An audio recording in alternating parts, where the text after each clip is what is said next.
Hello everyone, সবাইকে স্বাগত জানাচ্ছি আজকে আমাদের গুণগত রসায়নের থার্ড লেকচারে। সো আমি একটু তাহলে আমার এন্ড থেকে চেক করে দেখি। সরি, একটু 2-3 মিনিট লেট হয়ে গেছে আমার। এক্সট্রিমলি সরি ভাই, একটু স্লাইড হাতে গুছাইতে আমার লেট হয়ে গেছে। আচ্ছা, আশা করি সবাই অনেক ভালো আছো, কিন্তু মানুষ এত কম কেন? আজকে শুক্রবার দেখে সবাই ঘুমাইতেছে। শুক্রবার তো আমাদের রুটিনে দেওয়া আছে সকাল 10টায় ক্লাস। সকাল 10টায় ক্লাস। হ্যাঁ, ওয়ালাইকুম আসসালাম। ওয়ালাইকুম আসসালাম। ওকে, তাহলে একটা কাজ করি, আসো, যেহেতু মানুষ আস্তে আস্তে জয়েন হোক। আমরা একটা কাজ করি, আমরা গতকালকে যে তোমার সূত্রগুলো আমরা পড়ছি, ওই সূত্রগুলো একটা রিভাইজ দিয়ে আমরা এরপর হচ্ছে আমরা নতুন সূত্রে যাব, কেমন? সবাই আশা করি অনেক ভালো আছো। তাহলে আমরা চলো শুরু করার চেষ্টা করি, আসো। মানুষ অনেক কম, এত কম মানুষ কোথায় গেছে? ওয়ালাইকুম আসসালাম, ওয়ালাইকুম আসসালাম। ওকে, তাহলে চলো আমরা শুরু করি, আসো, কেমন? তা আমি তোমাকে একটু করে প্রথমে গতকালকে যে আমরা সূত্রগুলো পড়ছি, অর্থাৎ আমরা গতকালকে একটা ব্যাগের সূত্র পড়ছি, একটা তোমার হচ্ছে যে আমরা কিন্তু তোমার হচ্ছে একটা ব্যাসার্ধের সূত্র পড়ছি এনতম কক্ষপথের, এবং আমরা সর্বশেষ কি পড়ছি বলো তো? এখানে সর্বশেষ কিন্তু আমরা এখানে মোট শক্তি বের করার একটা সূত্র আমরা কিন্তু অলরেডি পড়ে আসছি, ঠিক আছে? আচ্ছা, তোমাকে যদি আমি দেখানোর চেষ্টা করি একটু করে, সেটা কি কি ছিল? সেটা ছিল হচ্ছে এরকম, দেখো, আমি যদি তোমাকে একটু ফর্মুলা যদি একটু করে দেখাই, পরে আমি সব একসাথে নোট ডাউন করে দিব। যে আমরা বলছিলাম প্রথমে এনতম কক্ষপথে ইলেকট্রনের ব্যাগ, এনতম কক্ষপথে আমরা আজকে অনেকগুলো ম্যাথ করব, তাই আজকের লেকচার কিন্তু অনেক মজার হবে, দেখবা আজকে থেকে আর বোরিং লাগতেছে না, কারণ আজকে থেকে থিওরি আমরা কাটাই ফেলছি। এনতম ইলেকট্রনের, এনতম কক্ষপথ ইলেকট্রনের ব্যাগ ভিএন, এটা ইকুয়াল আমরা কত পাইছিলাম বলো তো? ভিএন ইকুয়াল টু পাইছিলাম কিন্তু আমরা e divided by root over of 4 pi epsilon not M R n পাইছিলাম, তাই না? এই জিনিসটা হচ্ছে আমাদের একটা নর্মাল সূত্র ছিল। এরপর শর্টকাট আমরা বের করছি, শর্টকাটটা আমরা পরে লিখে দিব। আচ্ছা, এরপরে আমরা কি পাইছিলাম? এনতম কক্ষপথে ব্যাসার্ধ, এনতম কক্ষপথের কক্ষপথের ব্যাসার্ধ, এটা আমরা কত পাইছি বলতো একটু করে? এনতম কক্ষপথের ব্যাসার্ধ আর এন, এটা কিন্তু আমরা পাইছিলাম N square H square epsilon not. একটু মুখস্থ রাখতে হবে এগুলা ম্যাথ করার জন্য। সেটা পাইছিলাম আমরা এখানে N square H square epsilon not pi m e square. দেখো এগুলো মনে আছে কি না? এই জিনিসগুলো কি মনে আছে তোমাদের? এই জিনিসগুলো কি মনে আছে? ওয়েব অ্যাপে তো মানুষ অনেক কম। আমি তো অনেক আগে ইনফর্ম করে দিয়েছি 10টা বাজে যে ক্লাস হবে এটা। আচ্ছা, ওকে, তাহলে এরপরে দেখো, এরপর আমরা দুইটা সূত্র আরও প্রমাণ করছিলাম। একটা হচ্ছে তোমার মোট শক্তির, একটা হচ্ছে তোমার গতিশক্তির। খেয়াল করার চেষ্টা করে দেখো, আমাদের এখানে এই যে মোট শক্তি যেটা ছিল, গতিশক্তি যেটা ছিল, গতিশক্তি এনতম কক্ষপথে, মানে আমরা যদি গতিশক্তিটা যদি লিখতে চাই, এনতম কক্ষপথে ইলেকট্রনের গতিশক্তি, সেটা কিন্তু আমরা পাইছিলাম তোমার কাছে এখানে ই স্কোয়ার ডিভাইডেড বাই, মনে পড়ে কিনা দেখো, আমরা পাইছিলাম তোমার কাছে E square divided by 8 pi epsilon not R N. এই জিনিসটা আমরা এখানে পাইছি। আর আমরা এনতম কক্ষপথে বিভব শক্তি কত পাইছিলাম? বিভব শক্তি, বিভব শক্তি আমরা এখানে পাইছিলাম তোমার হচ্ছে, এই যে দেখো, minus E square by 4 pi epsilon not R N. আর এখান থেকে যখন আমরা দুটাকে যোগ করছি, তখন আমরা টোটাল মোট শক্তি কত পাইছি? আমরা এখানে মোট শক্তি পাইছিলাম আমরা হচ্ছে, এই যে তোমার দেখো, minus E square divided by 8 pi epsilon not R n. দেখো এই সূত্রগুলো কিন্তু আমরা সবাই পেয়ে আসছি, তাই না? এই সূত্রগুলো আমরা কিন্তু সবাই পেয়ে আসছি। ইপিএনটা কীভাবে আসছিল? ওই যে বিভব শক্তি দিয়ে, আমরা ওই যে বিভব দিয়ে প্রমাণ করছিলাম গত ক্লাসে। তো এই প্রমাণটা তো গত ক্লাসে দেখাইছি, তাই আমরা আবার যদি তুমি প্রমাণ এখন দেখে না থাকো কোনো সমস্যা নেই, জাস্ট এমনি শিখে রাখো, এমনি দেখে রাখো, পরে গত ক্লাস থেকে প্রমাণটা দেখে নিতে পারো। তবে প্রমাণ লাগে না আসলে পরীক্ষায়। আচ্ছা, শুধু সূত্র জানলেই চলে। তারপর আমি প্রমাণ তোমাকে দেখাইছিলাম গতকালকে। আচ্ছা, এখান থেকে দেখো আমি কিছু সূত্র বাইর করতে পারি। কিছু সূত্র কি কি? আমরা সবাই জানি টোটাল এনার্জি ইকুয়াল টু গতিশক্তি প্লাস আমাদের এখানে দেখো বিভব শক্তি হয়ে থাকে, তাই না? এখন তুমি যদি এখানে একটা কম্পেয়ার করতা, যে কি কম্পেয়ার করতা বলো তো একটু করে? যে আমরা খেয়াল করে দেখো তো এখানে, এই যে টোটাল শক্তিটাকে আমি কি লিখতে পারি জানো? টোটাল শক্তিটাকে আমি লিখতে পারি এভাবে, যে তোমার টোটাল শক্তিটাকে দেখো আমি দুইভাবে প্রকাশ করতে পারি। টোটাল শক্তিটাকে কিভাবে কিভাবে? এই যে এই পুরা জিনিসটা খেয়াল করে দেখো তো, এই যে এই মাইনাস ছাড়া এই পুরা জিনিসটা আসলে ই কে এর সমান। দেখো মাইনাস ছাড়া এই পুরা জিনিসটা কিন্তু ই কে এর সমান। তাহলে টোটাল এনার্জিকে আমি কত লিখতে পারি? Minus E K N. এই জিনিসটাও কিন্তু আমরা লিখতে পারি। তাহলে টোটাল শক্তির কিন্তু আরও একটা সূত্র আছে। তাহলে আমরা এখান থেকে দেখতে পারি আমাদের, এই যে এখানে খেয়াল করে দেখো, টোটাল শক্তির কিন্তু তাহলে আমাদের আরও একটা সূত্র আমরা এখানে পেয়ে যাচ্ছি। কি পেয়ে যাচ্ছি আমরা এখানে, দেখো যে টোটাল শক্তি এন ইকুয়াল টু কিন্তু মাইনাস ই কে এনও অ্যাকচুয়ালি হবে, তাই না? এই যে কেন, খেয়াল করে দেখো, এই যে তোমার এই পুরা জিনিসটা, এটাকে আমি বলতে পারি আমাদের কি বলতো ই কে এন বলতে পারি, তাই না? এই জিনিসটাকে আমি কি বলতে পারি, ই কে এন বলতে পারি। এটা যদি ই কে এন হয় তাহলে এর আগে তো মাইনাস বসে দিলেই আমি টোটাল শক্তিটা পেয়ে যাচ্ছি।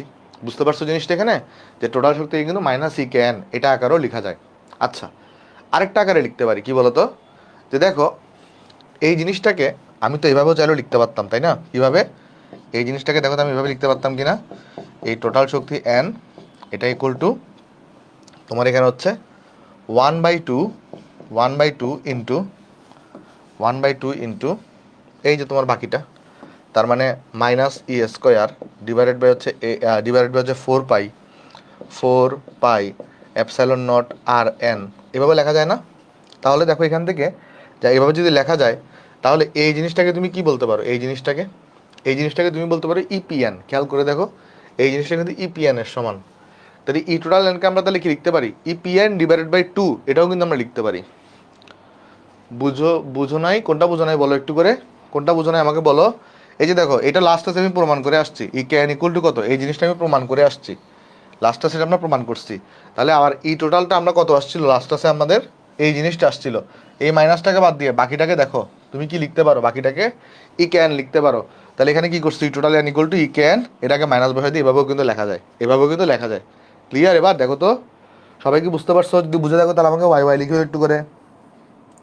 গুড। এরপরে আমরা আবার এই টোটাল এনটাকে কীভাবে লিখতে পারি, এই যে 8টাকে আমরা 1/2 আর 4 আকারে আলাদা করে লিখতে পারি না? এই যে 2 আর 4 গুণ করতে 8 হবে, তো এখানে তো 1/2 আছে, ঠিক আছে। আর এই পুরা জিনিসটাকে তুমি কি লিখতে পারো বলো তো, এই পুরা জিনিসটাকে তুমি কিন্তু দেখো এখানে ইপিএন লিখতে পারো, মাইনাস সহ পুরাটাকে। তাহলে আমরা এই যে ই টোটাল এন, এটা তাহলে আরেকটা সূত্র পেয়ে যাচ্ছে আমাদের এখানে, এটা তাহলে আমরা আরেকটা সূত্র পেয়ে যাচ্ছি যে ইপিএন ইপিএন ইকুয়াল টু কত হয়ে থাকে, ইপিএন ইকুয়াল টু হয়ে থাকে তোমার কাছে এখানে, সরি ইপিএন না, ই টোটাল এন, ই টোটাল এনটা তাহলে কত হয়ে থাকে দেখো, এই যে ই টোটাল এন, এটাকে আমরা এভাবে লিখতে পারি তাহলে, এই যে ইপিএন ডিভাইডেড বাই হচ্ছে 2। বুঝতে পারছো? এগুলো মুখস্থ করার দরকার নাই। কোনটা মুখস্থ করার দরকার আছে আমি জানো, তোমার মুখস্থ করার দরকার আছে এই প্রথম 3টা জিনিস। এগুলো কিন্তু বাই ডিফল্ট তুমি দেখে দেখে প্রমাণ করতে পারো। এই যে নিচের দুইটা লাইন যে লিখলাম, এই নিচের দুটো লাইন কিন্তু মুখস্থ করার দরকার নেই। এই দুটা লাইন, এই নিচের দুটো লাইন কিন্তু তুমি অটোমেটিক্যালি এখান থেকে প্রমাণ করে আসলে দেখতে পারো, রাইট? আচ্ছা, ওকে, আশা করি সবাই জিনিসটা আমরা এখানে বুঝতে পারছি। তাহলে এতটুকু সবার ক্লিয়ার? এই জিনিসটা হচ্ছে আমরা এই জিনিসটা পর্যন্ত আমরা লাস্ট ক্লাসে কিন্তু শিখে আসছিলাম, এই জিনিসটা পর্যন্ত কিন্তু আমরা লাস্ট ক্লাসে তোমার কাছে এখানে শিখে আসছিলাম। আজকে আমরা এখান থেকে একটু করে আগাবো। তাহলে এতটুকু তো আমরা লাস্ট ক্লাসের পড়া, এগুলো কিন্তু লাস্ট ক্লাসের পড়া। আজকে হচ্ছে আমরা নতুন পড়া এখন থেকে পড়বো, কেমন? চলো আমরা এখন থেকে আমাদের নতুন পড়া স্টার্ট করি। আচ্ছা, তাহলে এখানে দেখো আমরা যে একটা মোট শক্তি পাইছিলাম, আমরা যেখানে একটা মোট শক্তি পাইছিলাম যে ই টোটাল এন, এটাকে একটু করে আমরা এটা নিয়ে আমরা ফার্দার একটু আগাবো। ই টোটাল এন এখন থেকে আমাদের আজকে নতুন পড়া শুরু হচ্ছে। এই পৃষ্ঠাটা কিন্তু গতকালকের পড়া ছিল, এই পৃষ্ঠাটা কিন্তু গতকালকের পড়া ছিল, এই পৃষ্ঠাটা কিন্তু গতকালকের পড়া ছিল। তাই এটা এটা কিন্তু তুমি দেখো, এটাকে কিন্তু একবার করে তুমি চোখ বুলাই যাও বা লিখে যাও। আশা করি তোমরা লিখছো আমার সাথে সাথে, কেমন? আচ্ছা, তাহলে আমরা চলো আজকের পড়া স্টার্ট করি। ই টোটাল এন, ই টোটাল এনটাকে আমরা কত পাইছিলাম দেখো তো এখানে, ই টোটাল এনটা আমরা যেটা পাইছিলাম সেটা হচ্ছে কত, মাইনাস ই স্কোয়ার। দেখো আমরা এখানে পাইছিলাম কত, minus E square 8 pi epsilon not R N. এই যে দেখো এটা পাইছি, minus E square 8 pi epsilon not R N, আর এটা পাইছি। আচ্ছা, এখন আর এন এর কিন্তু আমি এটা ভ্যালু জানি, আর এন এর একটা আমরা ভ্যালু জানি। আর এন এর ভ্যালুটা কত হয় বলো তো একটু করে, আর এন এর ভ্যালুটা কত হয়, আর এন ইকুয়াল টু হয়ে থাকে তোমার কাছে এখানে, ওই একটু আগে শিখে আসছি আমরা এন স্কোয়ার এইচ স্কোয়ার, আমরা শিখে আসছি কত দেখো, আর এন ইকুয়াল টু শিখে আসছি n square H square epsilon not pi m e square, এটা আমরা শিখে আসছি আর এন এর সূত্র, তাই না? মনে আছে কিনা দেখো। তাহলে এই আর এন এর এই ভ্যালুটাকে আমরা এখানে বসাই দিতে পারি না? তাহলে এখানে আমরা তাহলে তখন কি লিখতে পারি বলো তো, এই যে টোটাল এনার্জি এনতম কক্ষপথের এটা ইকুয়াল টু হবে, আমরা জাস্ট সিম্পলি এখানে আর এন এর জায়গায় আর এন এর মানটা বসাই দিব, আর কোনো কিচ্ছু না। তাহলে এখানে পাচ্ছি কত, মাইনাস ই স্কোয়ার পাচ্ছি, এখানে পাচ্ছি কত 8 পাই এপসাইলন নট পাচ্ছি, আর এন এর জায়গায় আর এন এর মানটা বসাই দিব। তাহলে আর এন এর মানটা কত, আর এন এর মানটা হচ্ছে তোমার কাছে এখানে N square H square epsilon not R হচ্ছে পাই এম ই স্কোয়ার। দেখো বুঝছো কিনা এটা, এই জিনিসটা দেখো বুঝছো কিনা, আর এন এর জায়গায় জাস্ট আর এন এর মানটা বসাই দিছি। যদি বুঝে থাকো আমাকে একটু ওয়াই ওয়াই জানিও কমেন্টের মধ্যে। ওকে, গুড। ওকে, তাহলে এখন দেখো, তাহলে এখন এরপরে আমাকে একটু বলো তো, এই যে পাই এবং এই পাই এটা কিন্তু কাটাকাটি যাবে, তাহলে এই এম ই স্কোয়ারটা উপরে উঠে যাবে না? আর উপরে উঠে গেলে কী হবে বলো, এটা ই টু দি পাওয়ার স্কোয়ার আছে, তাহলে ই টু দি পাওয়ার স্কোয়ার আবার গুণ হয়ে কী হয়ে যাবে, ই টু দি পাওয়ার 4 হয়ে যাবে না? তাহলে এখানে কি আসবে তখন তোমার বলো তো, এখান থেকে এই জায়গা থেকে তখন তোমার কাছে কি আসবে, এই জায়গা থেকে আসবে তোমার টোটাল এনার্জি এনতম শক্তি স্তরে, সেইটা ইকুয়াল টু আসবে তোমার কাছে এখানে আমাদের, এই যে আমার দেখো minus m e to the power 4, তারপর হচ্ছে যে 8 n square H square epsilon not square, n square H square epsilon not square, যেটা হচ্ছে আমাদের কাছে একটা কাঙ্ক্ষিত সূত্র। এইটা আমরা তাহলে একটা মডিফাই সূত্র, যেটা আমরা মনে রাখবো, এই জিনিসটা আমরা মনে রাখবো, এই জিনিসটা হচ্ছে আমরা মনে রাখবো, ঠিক আছে? E total N equal to কত মনে রাখবো, minus m e to the power 4 8 n square H square epsilon not square, এই জিনিসটা হচ্ছে আমরা অবশ্যই অবশ্যই মনে রাখবো। আচ্ছা, এখন এটার কিন্তু একটা শর্টকাট বানানো যায়, এটার কিন্তু একটা কী বানানো যায়, শর্টকাট বানানো যায়, কারণ তুমি এখানে অনেক কিছুর ভ্যালুই তুমি এখানে জানো। যেমন তুমি এখানে অলরেডি কী কী জানো দেখো তো, এম মানে জানো না ইলেকট্রনের ভর, ইলেকট্রনের ভর তুমি জানো হচ্ছে 9.1 ইন্টু 10⁻31 কেজি হয়ে থাকে। তুমি জানো হচ্ছে এখানে ইলেকট্রনের চার্জ, এটা ইকুয়াল টু হয়ে থাকে 1.6 ইন্টু 10⁻⁻19 কুলম হয়ে থাকে। তুমি জানো হচ্ছে এখানে এইচ এর মান প্লাঙ্কের ধ্রুবক হয়ে থাকে 6.626 ইন্টু 10⁻34 হয়ে থাকে জুল সেকেন্ড। তারপর তুমি জানো হচ্ছে এখানে অ্যাপসাইলন নট, তার মান হয়ে থাকে 8.854 ইন্টু 10⁻12 হয়ে থাকে। এই জিনিসগুলো তুমি জানো কিনা দেখো তো, এই জিনিসগুলো কি তুমি জানো? কি কি পড়ানো হয়েছে, রাদারফোর্ডের পরমাণু মডেল পড়ানো হয়েছে, বোর পরমাণু মডেল পড়ানো হয়েছে, ওই পরমাণু মডেলগুলো থেকে এখন সূত্র প্রমাণ করতেছি, যেখান থেকে আমরা ম্যাথ করবো। এই ফর্মুলা এই ভ্যালুগুলোকে যদি আমি এখানে বসাই দিই, তাহলে কিন্তু আমরা একটা ই টোটাল এনের একটা শর্টকাট পাবো। তাহলে সেই শর্টকাটটা কী হবে দেখো, যদি তুমি এখানে বসাই দাও সবগুলো সূত্র ভ্যালুকে, তাহলে দেখো এখান থেকে কত পাবা, এখানে যদি তুমি বসাই দাও, অর্থাৎ তুমি যদি এখানে কত বসাও, এই যে মাইনাস তোমার এখানে আমি যদি এই পাশে থেকে দেখে বসাই মাইনাস 9.1 ইন্টু 10⁻31 ইন্টু এই যে তোমার কাছে যদি 1.6 ইন্টু 10⁻19, এটা যদি করো 19 পাওয়ার হচ্ছে এখানে 4, তারপরে তোমার কাছে 8 এন স্কোয়ার তোমার কাছে আননোন, কারণ এন তো যে কোনো কক্ষপথ হইতে পারে, এইচ স্কোয়ার হচ্ছে 6.626 ইন্টু 10⁻34 এটার স্কোয়ার, আর এপসাইলন নট হচ্ছে তোমার কাছে কত 8.854 ইন্টু 10⁻12 এর স্কোয়ার। তাহলে এখান থেকে যদি আমরা ভ্যালুগুলো বসাই, তাহলে এখান থেকে দেখবে একটা ভ্যালু চলে আসবে, এবং এটার একক কী হবে দেখো, আমরা যে টোটাল এনার্জি হিসাব করতেছি, টোটাল এনার্জির একক কত হয় জানো? টোটাল এনার্জি একক হয় আমরা কেউ এটাকে কোনো কোনো জায়গায় এটাকে বইতে জুল এককে প্রকাশ করা, কোনো কোনো জায়গায় এটাকে জুল পার অ্যাটমে প্রকাশ করা, মানে একটা অ্যাটমে তোমার হচ্ছে যে এত জুল এনার্জি এনতম কক্ষপথে আছে। মানে আমি তোমাকে একটু করে বলি, এই যে আমাদের যে ই টোটাল দেখতেছো, এই যে আমাদের কাছে যে ই টোটাল এন দেখতেছো, মানে এনতম কক্ষপথে মোট শক্তি, এনতম কক্ষপথে মোট শক্তি, এটার একক কোনো কোনো জায়গায় শুধু জুল দিয়ে প্রকাশ করা, শুধু জুল দিয়ে প্রকাশ করা, অথবা কোনো কোনো বইতে দেখবা এটাকে জুল পার অ্যাটম দিয়ে প্রকাশ করা। তুমি যদি আমাকে বলো কোনটা কারেক্ট, দোনোটা কারেক্ট, দোনোটা কারেক্ট, দোনোটা কারেক্ট কেমনে হয়, কারণ জুলও যেরকম শক্তির একক, আর জুল পার অ্যাটম দ্বারা কি বোঝাচ্ছে, একটা পরমাণুতে তোমার হচ্ছে শক্তির পরিমাণ, আর এনতম কক্ষপথে শক্তির পরিমাণ, দোনোটা কিন্তু সেম জিনিসই বোঝাচ্ছে, ঠিক আছে? তাহলে জুল দিলেও হবে অথবা জুল পার অ্যাটম দিলেও হবে, কোনটা, এই যে টোটাল গতি মানে টোটাল শক্তি যেটা আছে, টোটাল শক্তির একক, টোটাল শক্তির একক জুল হবে অথবা জুল পার অ্যাটম হবে। তাহলে এখন তুমি একটা জিনিস খেয়াল করে দেখো, এখানে যেটা তুমি বের করছো এটা কিন্তু জুল এককে আসবে, এর রেজাল্টটা কোন এককে আসবে, জুল এককে আসবে, এর রেজাল্টটা জুল এককে আসবে। বাট অ্যাকচুয়ালি আমরা যে শর্টকাটটা শিখি, সেটা আমরা আর একটা নতুন এককে শিখি শর্টকাটটা, সেটা হচ্ছে ইলেকট্রন ভোল্ট। দেখো একটা একক আছে তোমার হচ্ছে, সেটাকে আমরা বলি ইলেকট্রন ভোল্ট, ইলেকট্রন ভোল্ট, এটা পূর্ণরূপ কি, ইলেকট্রন, ইলেকট্রন ভোল্ট। মনে রাখবা এটাও কিন্তু তোমার শক্তির একক, ইলেকট্রন ভোল্টও কি হয়ে থাকে বলতো, শক্তির একক হয়ে থাকে। কি মনে রাখবো, ইলেকট্রন ভোল্ট হচ্ছে তোমার কার একক বলতো, শক্তির একক হয়ে থাকে। এখন এই ইলেকট্রন ভোল্ট আর জুল যেহেতু দুটোটা শক্তির একক, তাহলে এদের মধ্যে একটা সম্পর্ক আছে, সেই সম্পর্কটা কি, সেই সম্পর্কটা আমরা একটু মনে রাখবো তোমার এখানে, সেটা হচ্ছে 1 electron volt equal to 1.6 into 10⁻⁻19 joule হয়ে থাকে। তাহলে এই সম্পর্কটা অবভিয়াসলি আমরা মনে রাখবো, এটা অনেক জায়গায় আসলে কাজে লাগবে, যে 1 ইলেকট্রন ভোল্ট ইকুয়াল টু কত হয়ে থাকে, 1 ইলেকট্রন ভোল্ট ইকুয়াল টু হয়ে থাকে 1.6 ইন্টু 10 ইনভার্স অফ 19 জুল। আর ইলেকট্রন ভোল্ট হচ্ছে কিসের একক বলো তো? শক্তির একক। জুলও যেরকম শক্তির একক, ইলেকট্রন ভোল্টও তোমার কিসের একক হয়ে থাকে? শক্তির একক হয়ে থাকে। তো এই ভ্যালুটা কিন্তু জুলে আসবে, এই ভ্যালুটা কিন্তু কিসে আসবে? জুলে আসবে। এখন আমাদের কি করতে হবে জানো? এই ভ্যালুটাকে ইলেকট্রন ভোল্টে প্রকাশ করতে হবে। এই ভ্যালুটাকে কোথায় প্রকাশ করতে হবে? ইলেকট্রন ভোল্টে। ইলেকট্রন ভোল্টে কিভাবে প্রকাশ করব?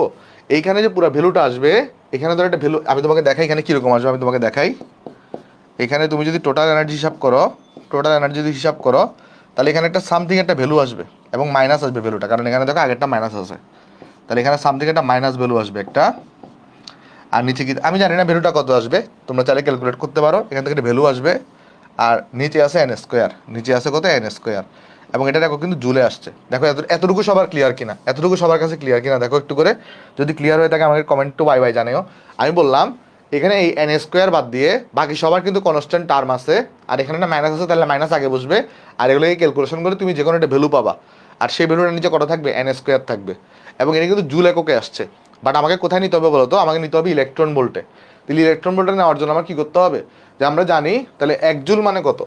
1 ইলেকট্রন ভোল্ট যদি মানে এটা হয়ে থাকে, তাহলে 1 জুল মানে হবে 1 divided by 1.6 into 10 inverse 19।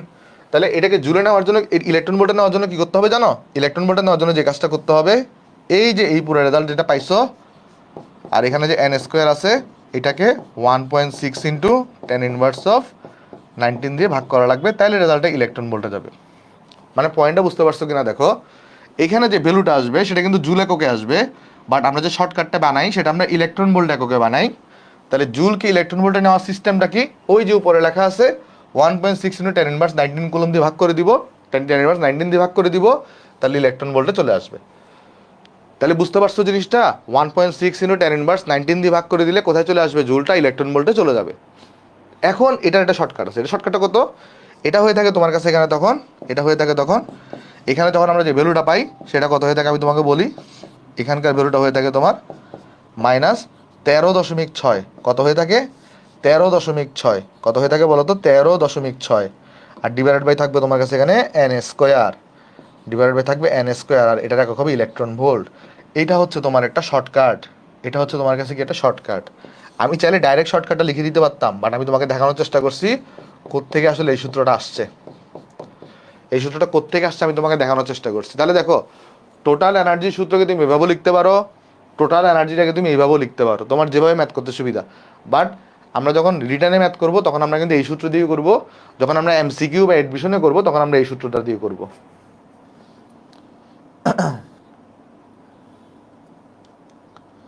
Sir zero হয় উপরে? না, জিরো হবে না। কেন জিরো আসতেছে জানো? কারণ তুমি হচ্ছে সবগুলো পাওয়ারকে একসাথে একসাথে গুণ করতেছো। এখানে 31, এখানে -19 পাওয়ার 4। তো যখন আমাদের ক্যালকুলেটরগুলো যেগুলো আছে সেগুলো পাওয়ার 100 পর্যন্ত হ্যান্ডেল করতে পারে, তাই তোমাকে এখানে কি করতে হবে জানো? ম্যানুয়ালি ক্যালকুলেট করতে হবে। কিভাবে? একবার এইটার সাথে এইটা সিঙ্গেলটা দিয়ে গুণ দিতে হবে, মানে ভেঙে ভেঙে তোমাকে গুণফল করতে হবে। তুমি যদি একবারে পুরো জিনিসটাকে ক্যালকুলেটার ইনপুট দাও, তাহলে ক্যালকুলেটর তোমাকে হয় রেজাল্ট দেখাবে জিরো, মানে রেজাল্ট দেখাবে তোমার কাছে কি বলতো? রেজাল্ট দেখাবে তোমার কাছে ম্যাথ ইরর। ঠিক আছে? তাই একসাথে করা যাবে না, তাই একসাথে করা যাবে না। বুঝতে পারছো? হ্যাঁ, সেকেন্ডটা একাডেমিতে করা যাবে না, সেকেন্ডটা তোমার শুধু এমসিকিউতে করতে পারবা। আর শর্ট, এটা আসলে অ্যাকচুয়ালি একটা শর্টকাট। এখন আমি সবগুলো সূত্র তোমাকে একসাথে নোট ডাউন করে দিব, আগে সব সূত্র একটু প্রমাণ করে আসি। তাহলে আশা করি আমরা এটা বুঝতে পারছি সবাই যে আমাদের টোটাল এনতম শক্তি স্তরে টোটাল শক্তিটা কত হয়ে থাকে সেটা আমরা সবাই এখানে বুঝতে পারছি। আশা করি এতটুকুতে কারো কোনো সমস্যা নেই। ক্লিয়ার? আচ্ছা, এই পৃষ্ঠাটা কি তোলা হয়েছে সবার? এই পৃষ্ঠাটা কি সবার তোলা হয়েছে? আমি তো পিডিএফ দিয়ে দিব, বাট আমি এটা এক্সপেক্ট করি যখন আমি কোনো একটা জিনিস লিখাবো এটা তোমরা একটু লিখিও, তাহলে তোমার প্র্যাকটিস হবে। এই জিনিসটা কি তোলা হয়েছে? Good, good. তাহলে চলো আমি একটু নেক্সটে যাই। আসো তাহলে একটু নেক্সটে যাই, এটাকে একটু আমরা চিন্তা করার চেষ্টা করি। তাহলে দেখো একটা জিনিস আমরা এখানে পাইলাম যে আমার টোটাল এনার্জিটা এনতম শক্তি স্তরে সেটা কত হয়ে থাকে? সেটা হয়ে থাকে হচ্ছে -13.6 -13.6 divided by n square electron volt. এখন কেউ যদি বলে তাহলে আমি যদি প্রথম শক্তি স্তরে এনার্জি বের করতে চাই, তাহলে এন ইকুয়াল টু আমি 1 বসাবো। এন ইকুয়াল যদি 1 বসাই তাহলে কত পাবো? এখান থেকে দেখো E1 আমরা টোটাল এনার্জি পাবো মানে 1 নম্বর শক্তি স্তরে টোটাল এনার্জিটা কত আসবে দেখো। এটা আসবে তোমার, এটাকে আমরা সংক্ষেপে E1ও লিখে থাকি, এটাকে সংক্ষেপে আমরা E1ও বলে থাকি। আর E1 ইকুয়াল তখন কত আসবে? এখানে E1 ইকুয়াল তোমার কাছে এখানে আসবে -13.6 ডিভাইডেড বাই হচ্ছে 1 স্কোয়ার ইলেকট্রন ভোল্ট। তাহলে কত আসছে এটা রেজাল্টটা? এই রেজাল্ট আসবে তোমার কাছে এখানে -13.6 ইলেকট্রন ভোল্ট। তারপর কেউ যদি এখন দ্বিতীয় শক্তি স্তরে এনার্জিটা বের করতে চায় তাহলে সেটা কত হবে? টোটাল এনার্জি বের করতেছি আমি দ্বিতীয় শক্তি স্তরে, এটাকে আসলে সংক্ষেপে E2ও লেখা হয়। তাহলে এটা ইকুয়াল টু হবে কিন্তু তোমার কাছে এখানে যে -13.6 এন এর জায়গায় তখন 2 বসবে, 2 স্কোয়ার, আর এটা ইলেকট্রন ভোল্ট হবে, আর যদি তুমি ভ্যালু বের করে দেখবে আসবে সেটা -3.4 ইলেকট্রন ভোল্ট। এখন তুমি বলবা তাহলে তো ভাই আপনি আমাকে ভুল পড়াইছেন। কোথায় ভুল পড়াইছেন? আপনি আমাকে বলছিলেন যে E2 গ্রেটার দেন E1 হবে, বাট আমি তো দেখতেছি এখানে এটা 13.6, এটা 3.4, তাহলে E2 তো ছোট হয়ে গেল না? ভুল পড়াই নেই, খেয়াল করো এখানে মাইনাস আছে, এখানে কি আছে? মাইনাস আছে। মাইনাসের বেলা একটা ধর্ম আছে, মাইনাসের ধর্মটা কি আমি তোমাকে বলি, মাইনাসের ধর্মটাকে আমি তোমাকে ব্যাখ্যা করি। আসো, ধরো এটা সংখ্যা রেখা নিছো, ধরো তুমি এটা সংখ্যা রেখা নিছো, এটা তুমি সংখ্যা রেখা নিছো, কেমন? এটা তোমার সংখ্যা রেখা। তো সংখ্যা রেখায় এখানে ধরো 0 আছে, এখানে ধরো তোমার কাছে কি আছে? -1 আছে, এখানে ধরো তোমার কাছে কি আছে? -2 আছে, এখানে ধরো তোমার কাছে -3 আছে। বলো তো এই যে -3, -2, -1 এদের মধ্যে সবচেয়ে বড় কোনটা?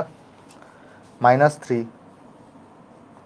-2, -1 এদের মধ্যে সবচেয়ে বড় কোনটা বলো তো? একটু কমেন্টে আমাকে জানাও তো, এদের মধ্যে সবচেয়ে বড় কোনটা? দেখি কে পারো। -1 হচ্ছে সবচেয়ে বড়, তাই না? -1 হচ্ছে সবচেয়ে বড়। তাহলে মাইনাসের বেলায় কিন্তু উল্টা হিসাব, যে সংখ্যাগত ভ্যালুটা যত ছোট থাকবে মাইনাসের বেলায় সংখ্যাটা কিন্তু তত বেশি বড় হবে। তাহলে এখানে খেয়াল করো, এখানেও মাইনাস, এখানেও মাইনাস, তাহলে -3.4 কিন্তু অবভিয়াসলি -13.6 মানে 13.6 থেকে অবভিয়াসলি বড়। তো সংখ্যাগত দিক থেকে ছোট মনে করার দরকার নাই, এটা কিন্তু আসলে অ্যাকচুয়ালি মাইনাস থাকার কারণে -3.4টা কিন্তু -13.6 থেকে অবশ্যই বড়। ওকে, আশা করি সবাই বুঝতে পারছো। সরি ভাই, সরি ভাই।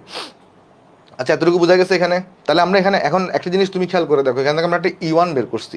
আচ্ছা, E1টাকে আমরা কি বলে আসছিলাম বলো তো? E1টাকে আমি বলে আসছিলাম ভূমি স্তর, বা এটাকে আমরা মানে N1 যেটা N=1 যেটা আছে সেটাকে আমরা কি বলতাম? আমরা অলরেডি কিন্তু বলে আসছিলাম, দেখো এখানে এই যে N=1 যেটা আছে তোমার কাছে, N=1 যেটা আছে সেটাকে আসলে অনেকগুলো নাম দেওয়া হয়। এটাকে সর্বনিম্ন স্তর বলে, ভূমি স্তর বলে, এটাকে কি বলে দেখো, এটাকে বলা হয় সর্বনিম্ন স্তর, এটাকে বলা হয় সর্বনিম্ন স্তর, এটাকে কেউ কেউ ভূমি স্তর বলে, এটাকে কেউ কেউ গ্রাউন্ড লেভেল বলে, এটাকে গ্রাউন্ড লেভেল বলে। তাহলে আমরা একটা জিনিস তুমি লক্ষ্য করে দেখো তো, এখান থেকে তাহলে আমি কি পেয়ে গেছি? এখান থেকে আমি পেয়ে গেছি আমার কাছে E1 এর একটা ভ্যালু চলে আসছে। তাহলে E1টা কত? যে আমরা এভাবে বলতে পারি যে আমরা কিন্তু অ্যাকচুয়ালি যে এখানে সূত্রগুলো প্রমাণ করতেছি, এখানে এই সূত্রগুলো কোন পরমাণুর জন্য বলতে পারো? আমরা যেখানে সূত্রগুলো প্রমাণ করতেছি, আমরা কোন পরমাণুর জন্য সূত্রগুলো প্রমাণ করতেছি বলতে পারো? আমরা যেখানে সূত্রগুলো প্রমাণ করতেছি, আমরা কোন পরমাণুর জন্য সূত্রগুলো প্রমাণ করতেছি বলতে পারো? আমরা কিন্তু হাইড্রোজেন পরমাণুর জন্য সূত্রগুলো প্রমাণ করতেছি। আমরা কিন্তু কার জন্য প্রমাণ করতেছি? হাইড্রোজেন পরমাণু। তুমি খেয়াল করে দেখবা, যখন আমরা ব্যাগের সূত্র আনছি আমি কিন্তু একটা ইলেকট্রন বিবেচনা করছি। আমি কিন্তু কি করছিলাম? একটা ইলেকট্রনগুলো বিবেচনা করছিলাম। না, সূত্রের প্রমাণ লাগবে না, শুধুমাত্র সূত্র শিখলেই চলবে। আমি তোমাকে বলতে যাচ্ছি এখানে যে আমরা সূত্রগুলো প্রমাণ করছি সেগুলো কিন্তু সবগুলো হচ্ছে আমরা হাইড্রোজেন অ্যাটমের জন্য প্রমাণ করছি। তাহলে এগুলো কিন্তু সবগুলো হাইড্রোজেন অ্যাটমের জন্য সব প্রমাণ করা। তাহলে ভাই অন্য অ্যাটম হলে কি হবে? যদি আমাকে লিথিয়াম দেয় তখন আমি কি করব? সব দেখাই দিব, টেনশন নিও না। বাট আমরা কিন্তু এখানে যে সূত্রগুলো প্রমাণ করছি সবগুলো কিন্তু হাইড্রোজেন পরমাণুর জন্য। তাহলে এখন আমি এখানে তাহলে বলতে পারি যে হাইড্রোজেন পরমাণুর যে ভূমি স্তরের শক্তি, যেটাকে E1 বলছি, সেটা হচ্ছে এত। তাহলে এই লাইনটা আমি লিখে দিতে পারি, এটা MCQ-তে আসে। সেটা কি? যে হাইড্রোজেন পরমাণুর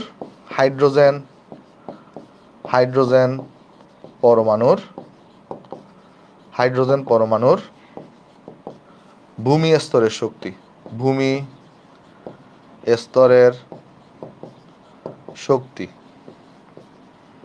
এটা ইকুয়াল টু কত হবে? হাইড্রোজেন পরমাণুর ভূমি স্তরের শক্তি এটা ইকুয়াল টু হবে E1, R E1 equal to কত? -13.6 ইলেকট্রন ভোল্ট। আচ্ছা, একটু দেখো তো এখানে আমরা যেই টোটাল শক্তিটা পাইছি এখানে সব আমি নোট ডাউন করে দিব, টেনশন নিও না। টোটাল শক্তিটা সেটা কত ছিল আমার কাছে? -13.6 ডিভাইডেড বাই N স্কোয়ার ছিল না? খেয়াল করো, ডিভাইডেড বাই N স্কোয়ার ছিল না? ইলেকট্রন বলছিল। এই -13.6কে তো আমি কি বলতে পারি বলো তো? E1 বলতে পারি। আমি এখানে কিন্তু বলতে পারি E1 বাই এন স্কোয়ার। তাহলে এইটা হচ্ছে একটা শর্টকাট, তাহলে এটা হচ্ছে পূর্ণাঙ্গ শর্টকাট। এখানে কিছু জিনিস বোঝার আছে, সবাই এখানে কিছু জিনিস ভুল করে, আমি তোমাকে দেখাই। তুমি যদি 13.6 লিখো তাহলে কিন্তু মাইনাস আছে, আর পুরো মাইনাস 13.6কে কিন্তু তুমি E1 দিয়ে রিপ্লেস করতেছো। তাহলে অনেকে যে ভুল কাজটা করে, E1ও লিখে আর এর আগে একটা মাইনাসও দেয়, E1ও লিখে আর এর আগে কি একটা মাইনাস দেয়। কিন্তু E1 যদি তুমি লিখো তাহলে কিন্তু তোমার কাছে কি দেওয়া যাবে না বলো তো, মাইনাসটা দেওয়া যাবে না। ক্লিয়ার? মাইনাস দেওয়া যাবে না। বুঝতে পারছো জিনিসটা? যদি না বুঝে থাকো আমাকে বলতে পারো। মাইনাস দেওয়া যাবে না, বুঝতে পারছো? মাইনাস দেওয়া যাবে না। তাহলে এই বিষয়টা ক্লিয়ার। এবার আমি তাহলে একটা কাজ করি, আসো, যা যা আমি ফর্মুলা তোমাকে শিখাইছি সবগুলো আমি এক পৃষ্ঠা এখন নোট ডাউন করে দিব, সবগুলো আমি এক পৃষ্ঠা এখন নোট ডাউন করে দিব, কেমন? যা যা ফর্মুলা শিখছি, আর এরপরে যে ফর্মুলাগুলো আসবে আমি এখানে আস্তে আস্তে নোট ডাউন করতে থাকবো। তাহলে আমরা চলে এখানে লিখি ফর্মুলা রিভিউ, মানে ফর্মুলাগুলো যেগুলো আমরা শিখছি সেগুলো আমি তোমাকে শিখাই দিচ্ছি। এখানে আসো, তাহলে এখানে আমি লিখবো তোমার এখানে ফর্মুলাগুলো, যা যা আমাদের ফর্মুলা লাগবে এইটা শিখলেই চলবে, তোমার সূত্র কিন্তু প্রমাণ শিখা লাগবে না, সূত্রের প্রমাণ শিখা লাগবে না, এই পৃষ্ঠাটা বললেই তোমার চলবে ম্যাথ করার জন্য। কি কি পাইছি বলো তো একটু করে। প্রথমে যেটা পাইছিলাম আমাদের কাছে এখানে যে ডেল্টা ই, এটা ইকুয়াল টু হয়েছিল ই হাই মাইনাস ই লো, এটা ইকুয়াল টু হয়েছিল এইচ এফ। কেউ কেউ এটাকে এইচ মিউও লিখে, এইচ মিউ, কারণ এফকে অনেক সময় কি দিয়ে প্রকাশ করা হয়, মিউ দিয়েও প্রকাশ করা হয়। আচ্ছা, এরপরে আমরা কি পাইছিলাম, h c divided by lambda, মনে পড়ে কিনা দেখো, h c divided by lambda পাইছিলাম, এইচ সি ডিভাইডেড বাই পাইছিলাম এখানে ল্যামডা, এটা পাইছিলাম, ঠিক আছে। আচ্ছা, তারপর আমরা কি পাইছি, আচ্ছা আমি একটা কাজ করি, তোমার যে অনেকেই আসলে অনেক কম স্টুডেন্ট, আমি একটু মেনশন করে দিই সবাইকে। ওকে, দেখো অনেক স্টুডেন্টের জন্য জয়েন হয়নি, পরে দেখে নেওয়ার জন্য। তাহলে কি এইচ সি বাই ল্যামডা আমরা এখানে পেয়ে গেছি। তারপর আমরা কি পেয়েছিলাম, যে এনতম শক্তি স্তরে তোমার এখানে যে ব্যাগটা ছিল তার সূত্র কি ছিল, তার সূত্র ছিল তোমার কাছে এখানে হচ্ছে আমাদের এই যে e divided by 4 pi epsilon not M R N. আর এটার কিন্তু একটা শর্টকাট আমরা তোমাকে শিখাই দিয়েছিলাম, সেই শর্টকাটটা কত, শর্টকাটটা ছিল এখানে 1/n বস্তু এখানে, তারপর বস্তু 21.78 গুণন 10⁵ এবং এটার একক কি হইতো, এটার একক, এই পুরো জিনিসটার একক কি হইতো, এই জিনিসটা পুরো একক কিন্তু হইতো মিটার পার সেকেন্ড, ঠিক আছে। এটা একটা জিনিস আমরা শিখছিলাম। তারপর আমরা কি শিখছি, তোমাকে কি শিখাইছি, আর এন এর সূত্র কত, এগুলো কিন্তু আমার সাথে সাথে লিখো, আমার সাথে সাথে কিন্তু লিখিও, তাহলে তোমার প্র্যাকটিস হবে। আর এন এর সূত্র কিন্তু n square H square epsilon not pi m e square, আর এটা পাইছিলাম 0.53 ইন্টু এন স্কোয়ার। তারপরে তোমার কাছে এখানে পাইছি কত, এটা একক কি ছিল, অ্যাংস্ট্রম হয়েছিল, এটা একক কি ছিল, অ্যাংস্ট্রম, এটার একক কি ছিল বলো তো, অ্যাংস্ট্রম হয়েছিল, ঠিক আছে। আচ্ছা, তারপর তারপর এরপর আমরা কি পাইছি এখানে তোমার, এরপর আমরা ইএন পাইছি, ইএন মোট শক্তি পেয়েছিলাম, ইএন, ইএন ইকুয়াল টু কত হয়েছিল আমার কাছে এখানে, ইএন ইকুয়াল টু হয়েছিল আমার কাছে এখানে minus m e⁴ 8 n square H square epsilon not square, n square H square epsilon not square. আর এটাকে আমরা লিখছিলাম কত একটু আগে, -13.6 ডিভাইডেড বাই, এই দেখো এটা শর্টকাটটা বানিয়েছিলাম কত, -13.6 ডিভাইডেড বাই এন স্কোয়ার। আর এটার একক কী হয় বলো তো, এটার একক কিন্তু হয় ইলেকট্রন ভোল্ট। দেখো এটার একক কিন্তু জুলে, এটার একক জুলে, এটার একক মিটারে, এটার একক মিটার পার সেকেন্ডে, ঠিক আছে। বাট তাহলে আমি এটা একটু লিখে রাখি, তাহলে এখানে এটা একটু তাহলে আমি মোট ঠিক করে দিই তোমাকে। দেখো যে তুমি যদি চিন্তা করো যে এই জিনিসটার একক, এই জিনিসটার যদি একক হিসাব করো তাহলে এটা কিন্তু মিটারে, এই জিনিসটা যদি একক হিসাব করো তাহলে কিন্তু সেটা জুলে। বাট তুমি যদি এই শর্টকাটটা অ্যাপ্লাই করো তখন কিন্তু একক চেঞ্জ হয়ে যাবে, তখন এককটা চেঞ্জ হয়ে যাবে, বুঝতে পারছো, তখন এককটা কিন্তু চেঞ্জ হয়ে যাবে। ওকে ওকে, এরপর আমরা কি সূত্র পাইছি, এরপর আমরা একটা সূত্র পাইছিলাম L equal to NH divided by twice pi হয়ে থাকে, NH ডিভাইডেড বাই কত হয়ে থাকে, twice pi, NH divided by twice pi হয়ে থাকে। তারপর কি হয়ে থাকে, এম VN RN হয়ে থাকে, এম কত হয়ে থাকে, VN RN হয়ে থাকে। তো এইগুলো হচ্ছে আমার কাছে সূত্র ছিল। এখন আমাকে যদি কোয়েশ্চনে কোনো পার্টিকুলার মৌল বলে না দে, তাহলে আমরা বাই ডিফল্ট ধরে নিব সেটা হচ্ছে হাইড্রোজেন। তাহলে আমি এখানে তোমার লাইন লিখে দিই একটা, সেটা হচ্ছে কি, সেটা নোট লিখে দিই আমরা এখানে, নোট, সে নোটটা হচ্ছে প্রশ্নে স্পেসিফিক কোনো মৌলের কথা বলা না থাকলে, প্রশ্নে স্পেসিফিক কোনো মৌলের কথা বলা না থাকলে, মৌলের কথা বলা না থাকলে বাই ডিফল্ট হাইড্রোজেন ধরে নিব, বাই ডিফল্ট হাইড্রোজেন ধরে নিব। ক্লিয়ার? বাই ডিফল্ট হাইড্রোজেন ধরে নিব। ঠিক আছে? আচ্ছা, এখানে একটা জিনিস তোমাকে দেখাই নি, এই যে n = 1 যেটা আছে না, এটাকে বোর শক্তি স্তর বলা হয়। এটাকে কি বলা হয়? বোর শক্তি স্তর। n = 1টাকে বোর শক্তি স্তর বলে। n = 1টাকে কি বলে? বোর শক্তি স্তর বলা হয়। তাহলে এই জিনিসটা আমরা সবাই বুঝতে পারছি? ওকে, সবাই আশা করি বুঝতে পারছি। আচ্ছা, একটা জিনিস দেখো, একটা টার্মের সাথে তোমাকে পরিচয় করাই। জেড মানে কি জানো? জেড মানে হচ্ছে পারমাণবিক সংখ্যা, বা এটাকে আমরা কেউ কেউ প্রোটন সংখ্যাও বলি। জেড মানে হচ্ছে পারমাণবিক সংখ্যা, বা এটাকে আমরা কি বলি? বা এটাকে হচ্ছে আমরা প্রোটন সংখ্যাও বলি, বা এটাকে আমরা প্রোটন সংখ্যাও বলি। এখন তোমার প্রশ্নে কিন্তু সবসময় হাইড্রোজেন দিয়ে প্রশ্ন থাকবে না। এমনও হতে পারে লিথিয়াম দিয়ে কোশ্চেন থাকতে পারে, বেরিলিয়াম দিয়ে কোশ্চেন থাকতে পারে। তখন এই সূত্রগুলো কিভাবে মডিফাই হবে? তাহলে কি আমার নতুন সূত্র শিখতে হবে? না, আমি তোমাকে টেকনিক শিখাই দিই একটা। আসল সবসময় কি মনে রাখবা, এই যে পারমাণবিক সংখ্যা জেড, জেডের সাথে E² সম্পর্ক। সবসময় কি মনে রাখবা? জেডের সাথে কার সম্পর্ক? E² সম্পর্ক। এটা মনে রাখলে তুমি ফর্মুলা পারবা, যে কোনো পরমাণুর জন্য তুমি ফর্মুলা পেরে যাবা। সবসময় কি মনে রাখবা? জেডের সাথে E² সম্পর্ক, জেডের সাথে E² সম্পর্ক। বা এটা বলতে কি বুঝাচ্ছেন একটু ক্লিয়ারলি বুঝান তো। বুঝাচ্ছি, দেখো, খেয়াল করো তো একটু করে। ধরো এটা তো তুমি হাইড্রোজেনের জন্য সূত্র লিখছো, এই সূত্রটা তুমি কার জন্য লিখছো? Rn = যে n²h² πm e² লিখছো। এই সূত্রটা তুমি কার জন্য লিখছো? হাইড্রোজেনের জন্য লিখছো না? এখন তোমাকে যদি অন্য একটা পরমাণুর জন্য লিখতে পারো, তখন তুমি কি করবা? তোমাকে কি শিখাইছি আমি? এই E² সাথে কার সম্পর্ক? জেড এর সম্পর্ক। তাহলে এখানে E² দেখছো না? এই যে দেখো, এই জায়গাটাতে E² আছে, তাহলে এর পাশে সুন্দর করে এটা জেড লিখে দিবা। E² সাথে কার সম্পর্ক বলো তো? জেড এর সম্পর্ক। E² সাথে কার সম্পর্ক? E² সাথে জেড এর সম্পর্ক। তাহলে যেখানে তুমি E² দেখছো, সেখানে তুমি কি লিখে দিবা? এখানে জেড লিখে দিবা। এবার আমাকে বলো, এখানে কি আছে? e⁴ আছে না?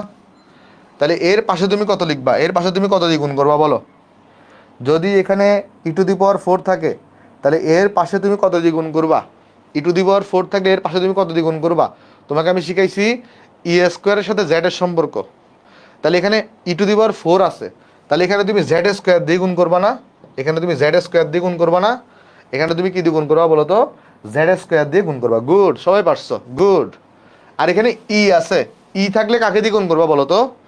ই থাকলে কাকে দিয়ে গুণ করবা? দেখো, E² থাকলে হচ্ছে জেড, তাহলে ই থাকলে হচ্ছে √z দিয়ে গুণ করবো। ই থাকলে √z দিয়ে গুণ করবো, তাহলে এখানে কিন্তু √z দিয়ে গুণ করবো। শেষ ফর্মুলা। ফর্মুলা কিন্তু এখানেই শেষ, আর কোনো কিন্তু কিছু নাই। ফর্মুলা তোমার এখানেই শেষ, ফর্মুলা এখানেই শেষ তোমার। এখানে দেখো, এটা বুঝতে পারছো কিনা? দেখো এই জিনিসগুলো এখানে ক্লিয়ার কিনা? না বুঝলে আমাকে বলতে পারো, ক্লিয়ার? ওকে, গুড, সবাই বুঝতে পারছি। এবার একটা জিনিস দেখো, এইখানে জেড দিয়ে ভাগ করছো, এইখানে জেড দিয়ে ভাগ করছো, তাহলে একটা জিনিস লক্ষ্য করে দেখো তোমার, সেটা হইতেছে এই পুরা জিনিসটা তাকে ভাঙায় তুমি এই জিনিসটা পাইছো। তো যদি তুমি এখানে 1/z করো, তাহলে যদি ইকুয়াল লিখতেছো, তাহলে আসলে অ্যাকচুয়ালি কি করা লাগবে? এই পাশেও গুণফল দিয়ে 1/z করা লাগবে। ক্লিয়ার কিনা দেখো, এই পাশেও গুণফল দিয়ে কত করা লাগবে? 1/z করা লাগবে। তারপর তুমি এখানে এই পুরা জিনিসটা দ্বারা তুমি এখানে লিখছো হচ্ছে এত। তো এখানে যখন z² দিয়ে গুণ করবা, তাহলে অবভিয়াসলি এখানেও z² দিয়ে গুণ করা লাগবে সমতা করার জন্য। এই পাশে কি করা লাগবে? z² দিয়ে গুণ করা লাগবে। ক্লিয়ার কিনা দেখো, এই পাশে z² দিয়ে গুণ করা লাগবে। বুঝতে পারছো? আশা করি সবাই বুঝতে পারছো জিনিসটা। যদি বুঝে থাকো তাহলে আমাকে একটু ওয়াই জানে হতো যে এই জিনিসটা কি বুঝতে পারছো কিনা, যে z² দিয়ে গুণ করা বা 1/z দিয়ে গুণ করা। ওকে, গুড, এই তো গুড। তাহলে আমরা চলো এরপরে চলে যাই। আমরা এখন আরেকটা সূত্র নতুন প্রমাণ করব, পরে হচ্ছে আমি এখানে অ্যাড করে দিব সূত্রগুলো, কেমন? আচ্ছা, খেয়াল করে দেখি আসো। সেটা হচ্ছে আমরা যদি এখন যেটা দেখার চেষ্টা করব, যে ধরো আমাদের কাছে এখানে একটা, আমি ফর্মুলা সব এক পৃষ্ঠা নোট করে দিব, সব টেনশন নিও না। ধরো আমার কাছে এখানে একটা উচ্চ শক্তি স্তর আছে, ধরো আমার কাছে এখানে একটা নিম্ন শক্তি স্তর আছে। তাহলে এখন দেখো এটা কিন্তু হচ্ছে আমাদের কাছে এন লো, এটা হচ্ছে আমাদের কাছে এন হাই। এখন একটি ইলেকট্রন ধরো সে উচ্চ শক্তি স্তর থেকে সে ধরো এখানে নিম্ন শক্তি স্তরে জাম্প দিবে, সে ধরো যাকে এখানে নিম্ন শক্তি স্তরে সে জাম্প দিবে। সে যখন জাম্পটা এখানে দিবে তখন এখান থেকে একটা বিকিরণ তৈরি হবে ল্যামডা তরঙ্গ দৈর্ঘ্যের। কত তরঙ্গ দৈর্ঘ্যের? ল্যামডা তরঙ্গ দৈর্ঘ্যের এখানে একটা বিকিরণ তৈরি হবে। আচ্ছা আচ্ছা, যেহেতু এটা উচ্চ শক্তি স্তর, তাহলে এই স্তরে যদি আমি এনার্জিটা বের করতে চাই ইএইচ, ইএইচ কত আসবে বলো তো? তুমি কিন্তু ইএইচ এর সূত্র একটু আগে শিখে আসছো, ই এর সূত্র শিখে আসছো কিন্তু একটু আগে। ই এর সূত্র কি শিখছো? ই এর সূত্র শিখছো minus m e to the power 4 8 n square, n স্কোয়ারের জায়গায় জাস্ট এন এইচ স্কোয়ার বসাবা, h square epsilon not square, এটা লিখতে পারি না? এই যে দেখো তুমি এখানে ই এর সূত্র লিখতে এন স্কোয়ার, আর এখানে জাস্ট তুমি কি করছো? তো জাস্ট তার বলো তো এন এইচ স্কোয়ার করে দিছো, এন এর জায়গায় জাস্ট এন এইচ করে দিছো। উপরের সূত্র কি হবে? জেড। হ্যাঁ, উপরের সূত্রটা আমরা উপর একটা কাজ, এখানে আমি তোমাকে জিনিসটা বুঝাই বলি। এই উপরের সূত্র তুমি এরকম সরাসরি রুট ওভার জেড বসায়ও না, এই দুটো সূত্র তুমি জেডটা যেরকম ছিল সেরকম বসাতে পারছো, বাট এইটাতে একটু বসাতে পারবা না। এই সূত্রটাতে একটু ঝামেলা আছে, এই সূত্রতে একটু ঝামেলা আছে। কি ঝামেলা আমি তোমাকে বলি। এই যে এইটার ভ্যালু কিন্তু মানে তুমি এখানে সরাসরি আসলে এটা পাও নাই, এটাকে আসলে আর এনটাকে তুমি আসলে কি করছিলে গতকালকে বলো তো একটু করে? আমি যখন এই শর্টকাটটা প্রমাণ করছিলাম, এই যে আর এন যেটা ছিল আর এন, এটাকে আমরা পুনরায় ভাঙছি, পুনরায় ভাঙার পরে ক্যালকুলেশন করে তারপরে হচ্ছে আমরা জেড আনছি, সরি এই যে এই ভ্যালুটা আনছি, তাই না? তাই আমি তোমাকে বলি, তাই এই দুইটা সূত্রে তোমার যদি অন্য পরমাণুর জন্য বের করতে বলে, তুমি সরাসরি এখানে 1/z করছো, এখানে 1/z করে দিও, এখানে জেড স্কোয়ার করছো, এখানে জেড স্কোয়ার করে দিও। বাট ব্যাক বের করতে বললে অন্য পরমাণু থাকলে অনলি এই সূত্রটা ইউজ করিও, অন্য পরমাণু থাকলে অনলি এই সূত্রটা ইউজ করিও, আর হাইড্রোজেনের বেলায় এই সূত্রটা ইউজ করিও। বুঝতে পারছো? ক্লিয়ার? মানে আমি তোমাকে বুঝাই বলি, এই দুটো সূত্রে কোনো ঝামেলা নেই। কোন দুটো সূত্রে? এই যে তোমার নিচের সূত্রগুলোতে, এই যে আর এন এবং ইএন, এখানে কোনো ঝামেলা নেই। এই যে জায়গায় কোনো ঝামেলা নেই, এখানে জেড ছিল, এখানেও জেড লিখে দিছো, এখানে জেড স্কোয়ার ছিল, এখানেও জেড স্কোয়ার লিখে দিছো। মানে আমি কিন্তু এখানে রুট ওভার জেড করার পর এখানে কিন্তু রুট ওভার জেড আমি লিখি নাই, কারণ এখানের মধ্যে সরাসরি এখান থেকে এই সূত্রটা আসে নাই। দেখো এই ভ্যালুটা থেকে সরাসরি এই ভ্যালুটা আসছে, এই ভ্যালুটা থেকে সরাসরি এই ভ্যালুটা আসছিল, বাট এই ভ্যালুটা থেকে সরাসরি এই ভ্যালুটা আসে নাই। আমি আর এন এর মানটা বসাইছিলাম, তারপর হচ্ছে এই ভ্যালুটা আসছিল, তাই না? তাই এখানে একটু ঝামেলা আছে। তাই তুমি যদি তোমাকে হাইড্রোজেন বলে তাহলে তো এটা দিয়েও করতে পারবা, এটা দিয়েও করতে পারবা, বাট তোমাকে যদি অন্য স্পেসিফিক্যালি ধরো লিথিয়াম বলছে, তখন এই শর্টকাটটা তুমি অ্যাপ্লাই করিও না, তখন এই পুরো সূত্র দিয়ে তুমি করিও। আমার কথা বুঝতে পারছো? আমার কথা কি ক্লিয়ার? দেখো তো, যদি তোমার কাছে লিথিয়াম বলে বা বেরিলিয়াম বলে, তাহলে শুধু ভিয়ানের প্রথম সূত্রটা দিয়ে ম্যাথ করবা, শর্টকাট তখন অ্যাপ্লাই করিও না। আমার কথাটা কি বোঝা গেছে? দেখো তো বুঝতে পারছো কিনা, যদি বুঝে থাকো তাহলে আমাকে বাই বাই জানিও। ওকে, গুড গুড। তাহলে চলো আমরা এখানে চলে যাই। তাহলে এখানে আমরা দেখলাম যে ইএইচ ইকুয়াল টু আসছে আমার এত। তাহলে এখানে দেখো ইএল ইকুয়াল টু তাহলে কত আসবে এখানে ইএল, তাহলে এখানে চেঞ্জটা আসবে কি? এই জায়গায় চেঞ্জ আসবে minus m e to the power 4 8 n low square H square epsilon not square. একটা সেকেন্ড দাঁড়াও, একটু দাঁড়াও, মানে একটা মিনিট জাস্ট। হ্যাঁ, ওকে ওকে, ঠিক আছে। তাহলে আমরা এখন যদি কি বের করতে চাই, এটা তো বুঝতে পারছো, জাস্ট এন এর জায়গায় একবার এন এইচ বসাইছি, একবার এন লো বসাইছি, আর কিছুই না। এখন আমি যদি এখানে এই যে ডেল্টা ই বের করতে চাইতাম, ডেল্টা ই, তাহলে কত আসতো? ডেল্টা ই ইকুয়াল টু কি? ইএইচ মাইনাস ই লো, আবার ডেল্টা ই মানে কিন্তু এইচ সি ডিভাইডেড বাই হচ্ছে এখানে lambda, h c divided by lambda. তাহলে দেখো তো ই হাই এর জায়গায় তাহলে আমি কত বসাতে পারতাম? ই হাই, ই হাই এর জায়গায় বসাতে পারতাম আমি minus m e to the power 4 8 n high square H square epsilon not square minus, আর ই লো এর জায়গায় আমি কত বসাতে পারতাম? ই লো, ই লো বসাতে পারতাম minus m e to the power 4 8 n low square H square epsilon not square. বুঝছো কিনা? দেখো কি করছি, ডেল্টা ই এর সূত্র আমরা আগেই পড়ে আসছি, ই হাই মাইনাস ই লো, যেটাকে আমরা এইচ সি বাই ল্যামডাও লিখে থাকি। ই হাই এর জায়গায় জাস্ট ই হাই এর ভ্যালুটা বসাইছি, ই লো এর জায়গায় জাস্ট ই লো এর ভ্যালুটা বসাইছি। তাহলে এখান থেকে দেখো তো তাহলে কত আসবে তোমার? এই যে h c divided by lambda, এই যে h c divided by lambda, এই ভ্যালুটা তাহলে কত আসতেছে খেয়াল করে দেখো। এই মাইনাসে মাইনাসে এটা প্লাস হয়ে যাবে না? মাইনাসে মাইনাসে কিন্তু এটা প্লাস হয়ে যাবে। তাহলে এখানে দেখো, এখানে কিন্তু তোমার কাছে একটা জিনিস কমন যাবে, সেটা কি, m e⁴ common, 8 common, H square common, epsilon not square common. তাহলে বাকি থাকবে এখানে কি, দেখো, যেহেতু এটা প্লাস চলে আসছে তাহলে এটা আগে চলে আসবে। তাহলে এখানে থাকবে 1/n low square minus minus 1/n high square, 1/n high square. দেখো তো এটা বুঝতে পারছো কিনা, সিম্পল ক্যালকুলেশন করছি। দেখো, এই মাইনাসে মাইনাসে প্লাস হয়ে যাবে, তাহলে এই টার্মটাকে আগে চিন্তা করব, এই টার্মটাকে পরে চিন্তা করব। তাই দুই টার্মেই দেখো m e⁴ 8 H square epsilon not square common, তাহলে m e⁴ 8 H square epsilon not square common. তাহলে এই জিনিসটাকে যদি আগে আগে চিন্তা করছি, তাহলে 1/n লো স্কোয়ার আগে বসবে মাইনাস 1/n হাই স্কোয়ার বসবে। এতটুকু বুঝতে কারো কোনো আপত্তি আছে?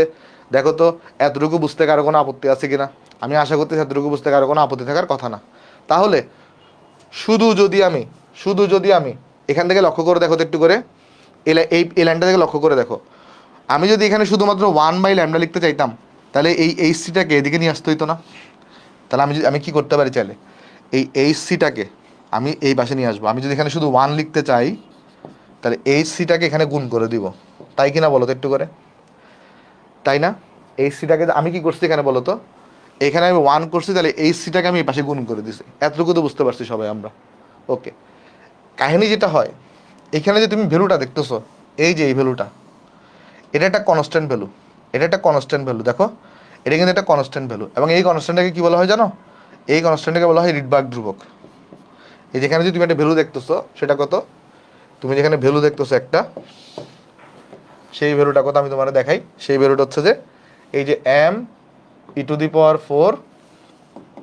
তারপর তুমি এখানে যে ভ্যালুটা দেখতেছো, এই যে তোমার 8 H square epsilon not square, 8 H square epsilon not square, তারপর হচ্ছে তোমার কাছে এখানে ইন্টু এইচ সি, এটা একটা কনস্ট্যান্ট ভ্যালু।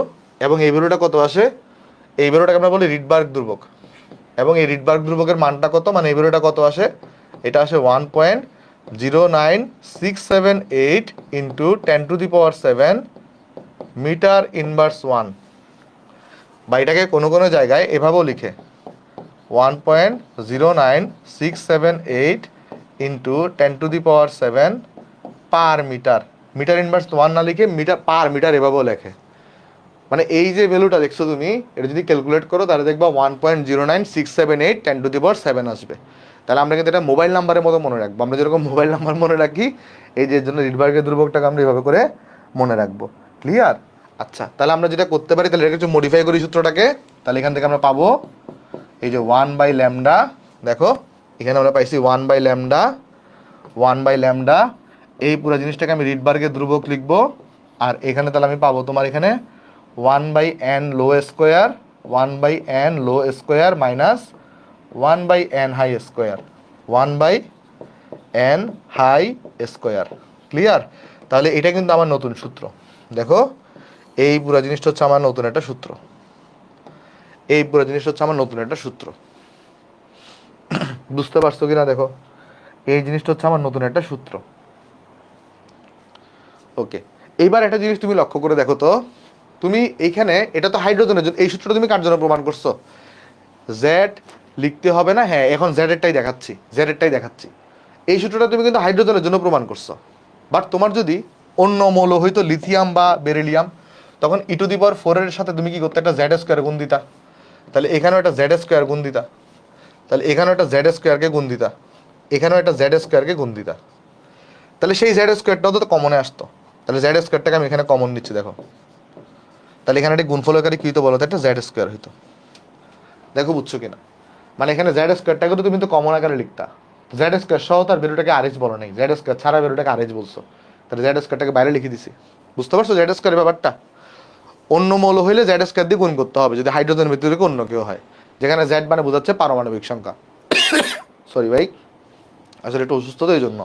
ওকে, যাই হোক, তাহলে আমি যদি তোমাকে এখন সূত্র, এখানে যদি সূত্রটা আমি একসাথে নোট ডাউন করে দিই, তাহলে সূত্রটা একসাথে নোট ডাউন করলে কি হবে, তোমার এখানে এই যে 1/λ সূত্র, দেখো 1/λ সূত্র, তাহলে কি হবে এখানে, এই জায়গায় তাহলে হবে তোমার 1/λ ইকুয়াল টু, এই জায়গায় হবে 1/λ, এটা ইকুয়াল টু কত হবে তাহলে, এই যে আমাদের রিডবার্গের ধ্রুবক ইন্টু এখানে হবে দেখো তোমাদের বইতে দেখবে n1 n2 দিয়ে দেওয়া, n1 n2 দিয়ে করিও না, কি করবা n low square minus n2 n high square. তুমি n1 আর n2 চিনবা না, কেমন, n1 আর n2 চিনবা না, n হাই স্কোয়ার এভাবে মনে রাখবা। আর যদি অন্য মৌল হয় তখন একটা জেড স্কোয়ার দিয়ে মাল্টিপ্লিকেশন করতে হয়। অন্য মৌল হলে কি করতে হয়, একটা জেড স্কোয়ার দিয়ে একটা মাল্টিপ্লিকেশন করতে হয়। দেখো বুঝতে পারছো কিনা সূত্রটা, ক্লিয়ার? দেখো তো এটা ক্লিয়ার সূত্র, দেখো তো এটা বুঝতে পারছো, আশা করি বুঝতে পারছো, কারো কোনো সমস্যা নেই, এতটুকু আমাদের এখানে ক্লিয়ার। চলো আমার নেক্সটে যাই আসো, নেক্সটে চলে যাই আসো আমরা এখানে। নেক্সটে আমি তোমাকে এখন দুইটা ইম্পর্টেন্ট জিনিস পড়াবো, সেটা হইতেছে কি, ল্যামডা ম্যাক্স এবং ল্যামডা মিনিমাম হওয়ার শর্ত। কি হওয়ার শর্ত, কি মনে রাখবো আমরা এখানে, আমরা মনে রাখবো ল্যামডা ম্যাক্স এবং ল্যামডা মিনিমাম হওয়ার শর্ত। চলো আমি আগে ল্যামডা মিনিমামটা পড়াই দিয়ে আসো। তাহলে এখানে আমরা লিখবো ল্যামডা মিনিমাম হওয়ার শর্ত, ল্যামডা মিনিমাম হওয়ার শর্ত। বা এটা বলতে কি বোঝাচ্ছেন, পড়াচ্ছি, দেখো পড়াচ্ছি, আসো একটু ধৈর্য ধরো, আমি তোমাকে দেখাই দিচ্ছি ল্যামডা মিনিমাম হওয়ার শর্ত। চলো এটা দেখার চেষ্টা করি, আসো। দেখো আমরা এখানে পাইছি কি বলতো একটু করে, 1/ল্যামডা, আমরা এখানে পাইছি 1/ল্যামডা, 1/ল্যামডা বা 1/ল্যামডা ইকুয়াল টু পাইছি তোমার কাছে এখানে রিডবার্গের ধ্রুবক, ইকুয়াল টু পাইছি তোমার কাছে এখানে 1/n low square, 1/n low square minus তোমার এখানে পাইছি হচ্ছে 1/n হাই স্কোয়ার, তোমার এখানে পাইছি হচ্ছে 1/n হাই স্কোয়ার, তাই না? এই জিনিসটা পাইছি কিনা বলো তো, এই জিনিসটা আমরা এখানে পাইছি। এখন আমার টার্গেটটা কি, আমার টার্গেট হচ্ছে আমি ল্যামডাকে মিনিমাম করব, মানে এই ল্যামডার আমি নিম্নমানটা বের করব। আচ্ছা আমি এটাকে একটু করে এভাবে লিখতে পারি না, দেখো আচ্ছা এখানে যদি দেখি তোমাকে দেখাই, এই জিনিসটাকে তো এভাবে লেখা যায় তাই না? ল্যামডা ইকুয়াল কি লিখতে পারি বলো তো, ল্যামডা ইকুয়াল লিখতে পারবো তোমার কাছে হচ্ছে এরকম, যে 1/, রিডবার্গের ধ্রুবক into 1/n low square, 1/n low square minus 1/n high square. এভাবে কি লেখা যায়, দেখো তো একটু করে, এভাবে কি লেখা যায় জিনিসটাকে, n হাই স্কোয়ার। দেখো তো এই জিনিসটাকে কীভাবে লেখা যায়, এই জিনিসটাকে কীভাবে লেখা যায়, কি করছি বলো তো আমরা এখানে, কি করছি বলো তো আমরা এখানে, হ্যাঁ কি করছি বলো তো আমরা এখানে, এই যে দেখো 1/ল্যামডা ছিল না, রিডবার্গের ধ্রুবক কাণ্ড, এই জিনিসটা পুরো গুণফল আকারে ছিল না, তুমি কি করছো এখানে 1/ল্যামডাকে শুধু ল্যামডা করে দিচ্ছ, মানে উল্টাই দিছো। তাহলে এই বাম পক্ষকে যদি উল্টাও তাহলে ডান পক্ষটাকেও কি করতে, উল্টাই দিতে হবে না? তাহলে এই পুরো ডান পক্ষকে আমার কোথায় নিয়ে আসতে হবে, নিচে নিয়ে আসতে হবে। যেহেতু এখানে এটাকে তুমি উল্টাই দিছো, তার মানে হরটাকে লবে নিছো, তাহলে এটা লবটাকেও কিন্তু কোথায় নিতে হবে, হরে নিতে হবে, মানে উভয় পক্ষকে আমি বিপরীতকরণ করছি। এটা বুঝতে পারছো, উভয় পক্ষকে আমি কি করছি, বিপরীতকরণ করছি। এই লাইনটা কি সবার ক্লিয়ার? যদি এই আমি একটু তোমাকে এই প্রমাণে একটু বেশি বেশি কোয়েশ্চেন করবো, আমাকে তাহলে একটু জানাও কেমন, এই লাইনটা কি সবার ক্লিয়ার? যদি ক্লিয়ার হয়ে থাকে তাহলে আমাকে ওয়াই জানাও তো একটু করে, এই লাইনটা সবাই বুঝতে পারছো কিনা, জাস্ট উল্টাইছি। একটু আস্তে ধীরে প্রমাণ করি এটা, কারণ এটা এই প্রমাণটা কিন্তু ভালো ইম্পর্টেন্ট আছে। গুড, সবাই বুঝতে পারছি। তাহলে এখন আমার টার্গেটটা কি, আমার টার্গেটটা হচ্ছে এই জিনিসটাকে আমার কি করা লাগবে, মিনিমাম করা লাগবে। আচ্ছা একটা জিনিস বলো তো, তোমরা কি সমানুপাতিক সম্পর্ক আর ব্যস্তানুপাতিক সম্পর্ক বুঝো? তোমরা কি সমানুপাতিক সম্পর্ক আর ব্যস্তানুপাতিক সম্পর্কটা বুঝো? ধরো আমি যদি বলি এখানে দুইটা সম্পর্ক আছে, একটা সমানুপাতিক সম্পর্ক, একটা ব্যস্তানুপাতিক সম্পর্ক। দেখো আমি তোমাকে দেখাই, দুইটা সম্পর্ক আছে এখানে আসলে অ্যাকচুয়ালি, একটা হচ্ছে সমানুপাতিক সম্পর্ক, একটা হচ্ছে ব্যস্তানুপাতিক সম্পর্ক। তোমরা কি এটা বুঝো? সমানুপাতিক সম্পর্ক মানে কি?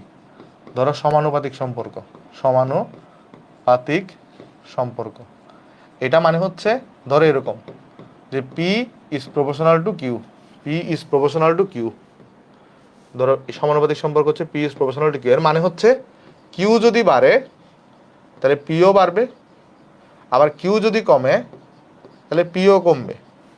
তার মানে কিউটা ম্যাক্সিমাম ভ্যালু পাবো কখন, যখন পিটা ম্যাক্সিমাম হবে, আর কিউ এর মিনিমাম ভ্যালু পাবো কখন, যখন পিটা মিনিমাম হবে।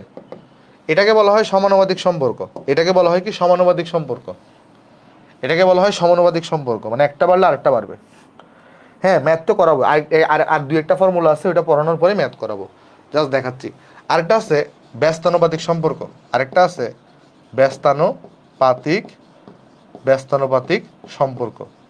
তাহলে ব্যস্তানুপাতিক সম্পর্কটা কীরকম, ব্যস্তানুপাতিক সম্পর্ক হচ্ছে ধরো এখানে তুমি পি ইজ প্রপোর্শনাল, এখানে তুমি 1/কিউ লিখছো, এটাকে আমরা বলি ব্যস্তানুপাতিক সম্পর্ক। এখানে বলতে কি বোঝায়, কিউকে যদি বাড়াও তাহলে পি হচ্ছে তোমার কমবে, আর কিউকে যদি কমাও তাহলে পি হচ্ছে তোমার কাছে এখানে বাড়বে। তাহলে এই ক্ষেত্রে কি হয়, কিউ যদি ম্যাক্সিমাম হয় তাহলে পি হয়ে থাকে মিনিমাম, মানে উল্টা সম্পর্ক, আর কিউ যদি মিনিমাম হয় পি হয়ে থাকে ম্যাক্সিমাম। এই সম্পর্ক তোমরা নিশ্চয়ই জানো, এগুলোকে আমরা কি বলি, ব্যস্তানুপাতিক সম্পর্ক বলি। এগুলোকে আমরা বলি হচ্ছে তোমার ব্যস্তানুপাতিক সম্পর্ক। তাহলে সমানুপাতিক আর ব্যস্তানুপাতিক সম্পর্ক তোমরা জানো না সবাই? ওকে, জানো। তাহলে এখন আমাকে একটু বলো তো, এই ল্যামডার সাথে এই পুরো নিচের জিনিসটা কিভাবে সম্পর্কিত আছে?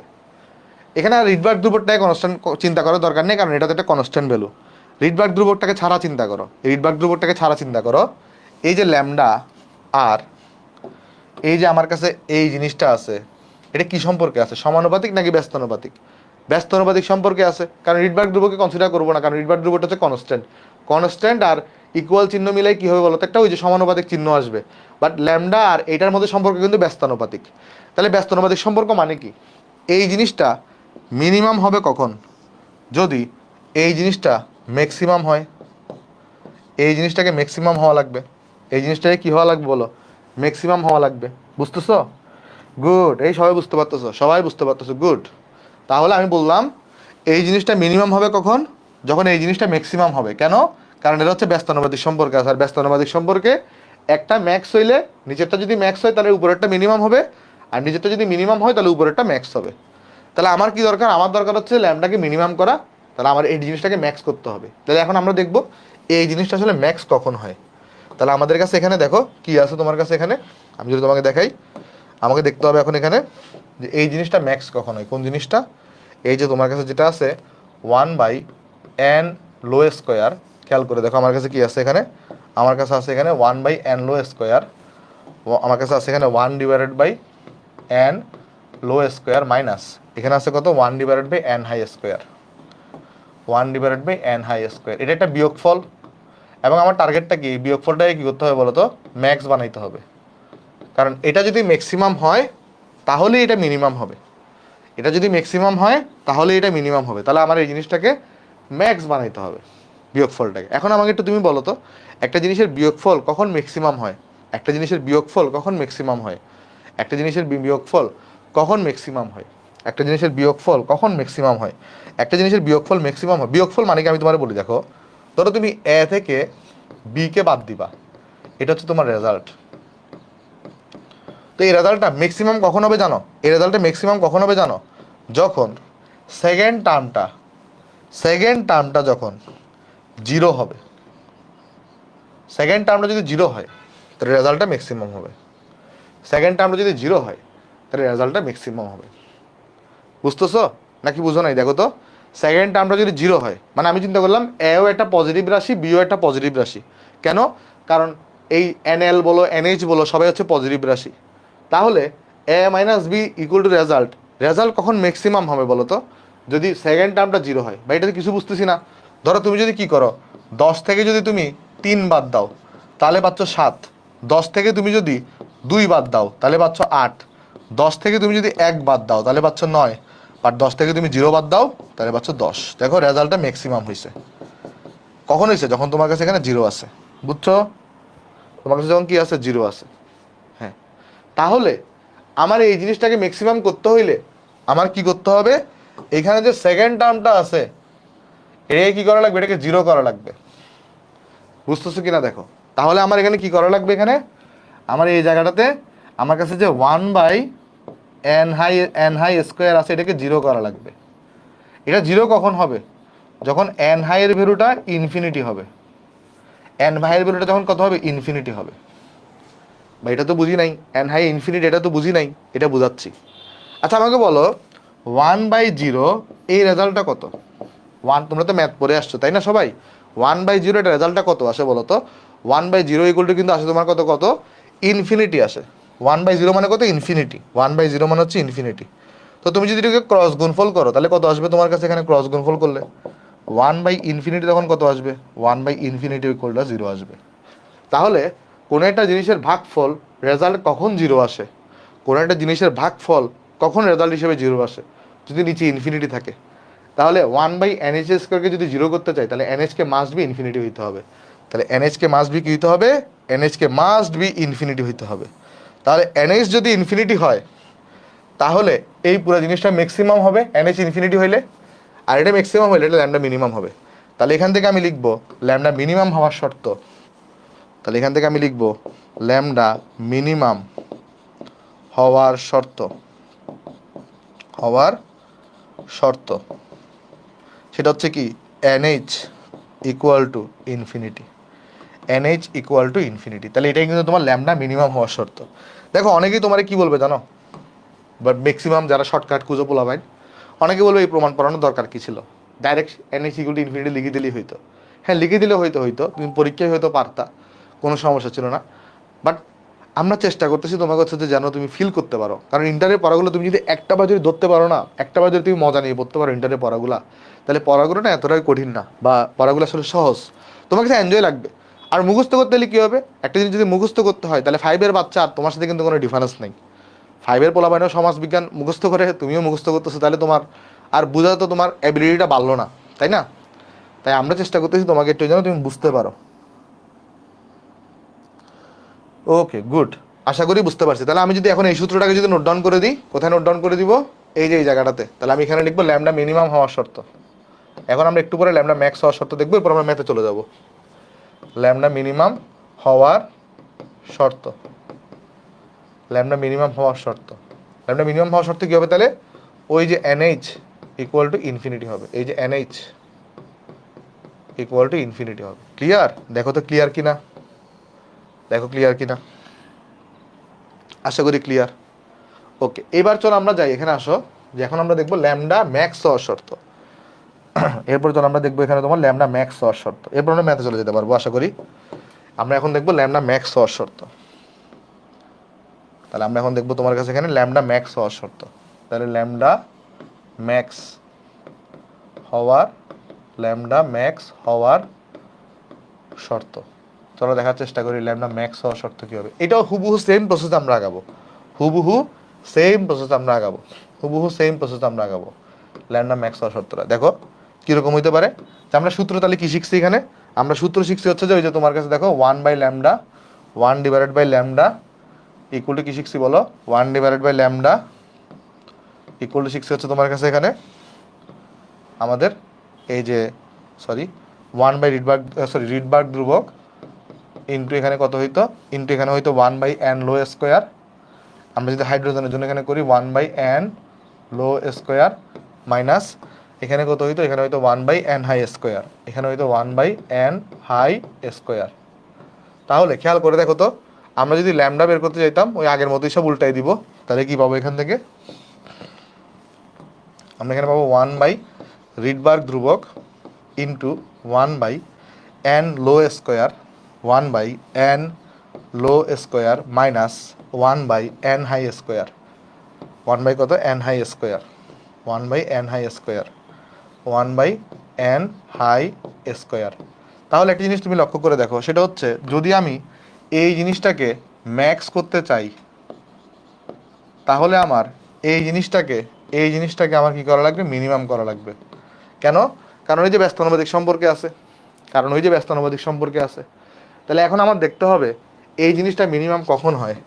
আমার এখন দেখতে হবে কি বলতো একটু করে, আমার এখন দেখতে হবে এই জিনিসটা মিনিমাম কখন হয়। তাহলে আমার মিনিমাম করা লাগবে কাকে, এই যে 1/nl স্কোয়ার, আমার মিনিমাম করা লাগবে 1/nl square, 1/nl square, 1/n low square minus 1/n high square, 1/n high square equal to, এই পুরো জিনিসটাকে আমার কাছে মিনিমাম করা লাগবে। বুঝতেছো? এই পুরো জিনিসটাকে আমার কি করা লাগবে, মিনিমাম করা লাগবে।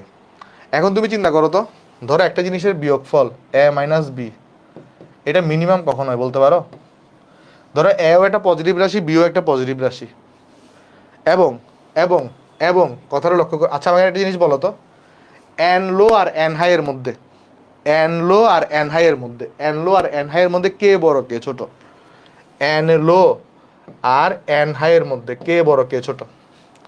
এন লো এবং এন হাই এর মধ্যে কে বড় কে ছোট বলো তো? এন লো আর এন হাই এর মধ্যে কে বড় কে ছোট? এন হাই হচ্ছে বড়, অবভিয়াসলি এন হাই হচ্ছে তোমার কাছে বড় হবে, তাই না? এন হাই তোমার কাছে এখানে বড় হবে। আচ্ছা এবার লক্ষ্য করি, আসো এবার আমাকে বলো যে দুইটা জিনিসের বিয়োগফল, এই যে ধরো এ থেকে যদি বি বিয়োগ দাও, রেজাল্ট কখন মিনিমাম হবে? যদি বি এর ভ্যালুটা কী হয় বলো তো, বড় হইতে থাকে। যদি বি এর ভ্যালুটা কি হয়, বড় হইতে থাকে, যদি বি এর ভ্যালুটা কি হয়, বড় হইতে থাকে, বি এর ভ্যালু যত বড় হবে রেজাল্ট তত মিনিমাম হবে, তাই না? এই যে খেয়াল করো, বি এর যে ভ্যালুটা আছে, বি এর ভ্যালু এটা যত বড় হবে এই পুরো জিনিসের বিয়োগফলটা তত মিনিমাম হবে। তুমি চাইলে ম্যাথমেটিক্যালও দেখতে পারো। ধরো 10 থেকে যদি তুমি এখানে 4 বাদ দাও তাহলে 6 হবে, 10 থেকে তুমি এখানে 5 বাদ দাও তাহলে 5 হবে, 10 থেকে তুমি এখানে দেখো 6 বাদ দাও তাহলে 4 হবে, 10 থেকে তুমি এখানে 7 বাদ দাও তাহলে তোমার কাছে 3 হবে। তাহলে খেয়াল করে দেখো তোমার কাছে এই যে রেজাল্টটা, এই যে এই ভ্যালুটা যখন তুমি যত বাড়াচ্ছ, এটাকে তুমি যত বাড়াচ্ছ দেখো রেজাল্টটা কিন্তু তত কমতেছে, রেজাল্ট তত কমতেছে, দেখো রেজাল্ট তত কমতেছে, তত মিনিমাম হচ্ছে। তাহলে আমাকে কি করতে হবে বলো তো? তাহলে আমাকে যেটা করতে হবে, আমার এখানে হচ্ছে যে এই যে 1/n² আছে, এই যে আমার কাছে যে 1/n² আছে, 1/n² আছে, এই জিনিসটাকে আমার কি করতে হবে, বাড়াইতে হবে, এই জিনিসটাকে আমার বাড়াইতে হবে, এই জিনিসটাকে আমার বাড়াইতে হবে। এটার সাথে তোমরা একমত? 1/n² যে বাড়াইতে হবে এটা কি তোমরা একমত মিনিমাম করার জন্য? এই পুরো রেজাল্টটাকে মিনিমাম করার জন্য 1/n² সেকেন্ড টার্মকে বাড়াইতে হবে, এটা কি তোমরা একমত? যদি একমত হয়ে থাকে তাহলে একটু ওয়াই ওয়াই জানিও, যদি একমত হয়ে থাকে তাহলে ওয়াই ওয়াই জানিও বড়দের একটু করে, যদি একমত হয়ে থাকে তাহলে ওয়াই ওয়াই জানিও। এইটার সাথে তোমরা কি একমত সবাই? একটু জানাইও আমাকে এর সাথে তোমরা একমত কিনা। গুড, ইয়েস ইয়েস বলতেছো, গুড গুড। তাহলে এবার আমাকে তুমি একটা জিনিস বলো, এই পুরা জিনিসটা বাড়বে কখন? খেয়াল করো, এই পুরা জিনিসটা, এই পুরা জিনিসটা কখন বাড়বে? যখন ভিতরে জিনিসটা কমবে, যখন হর কমবে তখন পুরো রেজাল্টটা বাড়বে। এটা তো সবাই বুঝতে পারছি। দেখো এই যে এই পুরা জিনিসটা বাড়বে কখন? যখন তোমার হরটা কমবে, বুঝতেছো? তাহলে এখানে কি করতে হবে, এই পুরো জিনিসটাকে বাড়ানোর জন্য, এই পুরো জিনিসটাকে বাড়ানোর জন্য এন হাইকে কি করতে হবে, কমাইতে হবে। তাহলে এন হাইকে ছোট করতে হবে, তাহলে এন হাইকে কি করতে হবে, এন হাইকে ছোট করতে হবে। ক্লিয়ার? তাহলে দেখো এই যে 1/nh², এটাকে বাড়ানোর জন্য এন হাইটাকে ছোট করা লাগবে, এন হাইটাকে কি করা লাগবে, ছোট করা লাগবে এন হাইকে। এখন এন হাই ছোট হইতে হইতে কত হইতে পারে, এন হাইয়ের মিনিমাম ছোট ভ্যালু কত হইতে পারে? এন হাইকে তো অলওয়েজ এন লো থেকে বড় হইতে হবে, তাহলে এন হাইয়ের মিনিমাম ছোট ভ্যালু হইতে পারে এন লো প্লাস 1। দেখো এন লো প্লাস 1 এটা হচ্ছে এন হাইয়ের সর্বনিম্ন ভ্যালু, এটা হচ্ছে এন হাইয়ের মিনিমাম ভ্যালু, মিনিমাম ভ্যালু।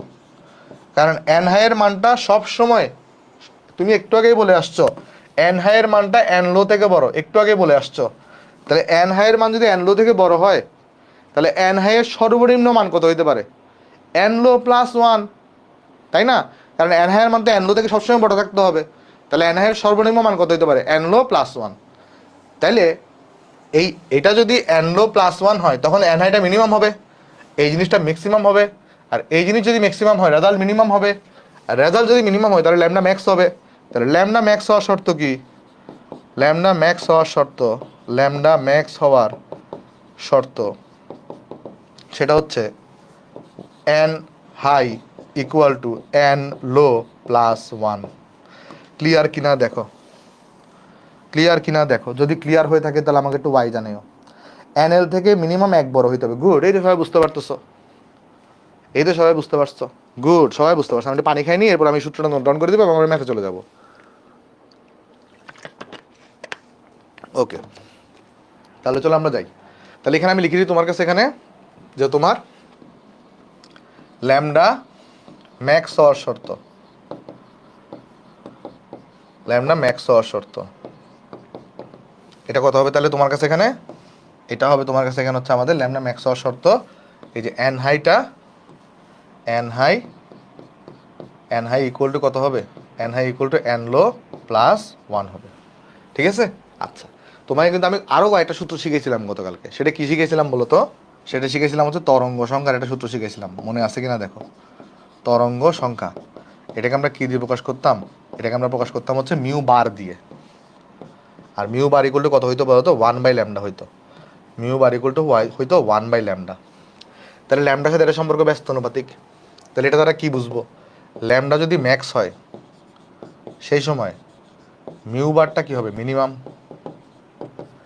আর ল্যামডা যদি মিনিমাম হয় সেই সময় মিউ বারটা কি হবে, ম্যাক্সিমাম। তাহলে খেয়াল করে দেখো তো, এটা তো ল্যামডা মিনিমাম হওয়ার শর্ত, একই সাথে এটা কিন্তু, এটা তো ল্যামডা মিনিমাম হওয়ার শর্ত, একই সাথে এটা কিন্তু মিউ বার ম্যাক্স হওয়ার শর্ত, একই সাথে এটা কিন্তু কি বলতো মিউ বার ম্যাক্স হওয়ার শর্ত, তাই না? আবার এটা তো ল্যামডা ম্যাক্স হওয়ার শর্ত, একই সাথে কিন্তু মিউ বার মিনিমাম হওয়ার শর্ত। বুঝতে পারছো জিনিসটা? তার মানে তুমি কিন্তু ল্যামডা মিনিমাম আর ল্যামডা ম্যাক্সটা মনে রাখবা, মিউ বার মিনিমাম মিউ বার ম্যাক্সিমাম এগুলো মনে রাখার দরকার নেই, কারণ ল্যামডা থেকে কিন্তু এটা বের করা যায়। পোলাপান কী করে, ল্যামডাও মনে রাখতে চাই, ল্যামডা ম্যাক্সও মনে রাখতে চাই, মিউ বার ম্যাক্সও মনে রাখতে চাই, গোজামিন লাগাই দেয়। বাট তুমি তাহলে এতগুলো মনে রাখবা না, তুমি শুধুমাত্র ল্যামডাটা মনে রাখবা, আর এই সম্পর্কটা মনে রাখবা যে ল্যামডা ম্যাক্স হইলে সেটা হবে মিউ বার মিনিমাম।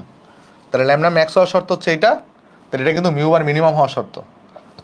এটা ল্যামডা মিনিমাম হওয়ার শর্ত হচ্ছে এটা, তাহলে এটা মিউ বার ম্যাক্স হওয়ার শর্ত। তাহলে একটা মনে রাখবা। বুঝতে পারছো? বুঝতে পারছো জিনিসটা?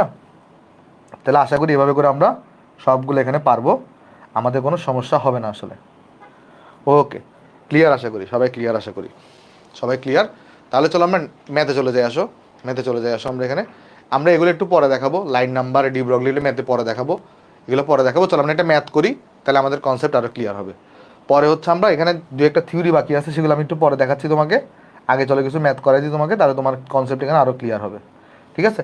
আর প্রয়োজনে যখন যখন সূত্র লাগবে তখন আমি তোমাকে পড়াই দেবো। একটা কাজ করে আসো, এই ম্যাথটা একটু তোমরা 30 সেকেন্ডের জন্য আগে পড়ো। ম্যাথের প্রশ্ন এখন তোলার দরকার নেই, ম্যাথের প্রশ্ন এখন তোলার দরকার নেই, পিডিএফ তো আমি দিয়ে দিব, তখন সেখান থেকে তুমি তুলে নিও। পিডিএফ তো আমি দিয়ে দিব তোমার কাছে, তখন তুমি সেখান থেকে তুমি তুলে নিও, তারাও। ঠিক আছে? এখন জাস্ট ম্যাথের প্রশ্নটা একটু করে পড়ো, ম্যাথের প্রশ্ন একটু করে পড়ো, আমি পিডিএফ দিয়ে দিব, তখন তুমি এখান থেকে পড়ে নিও।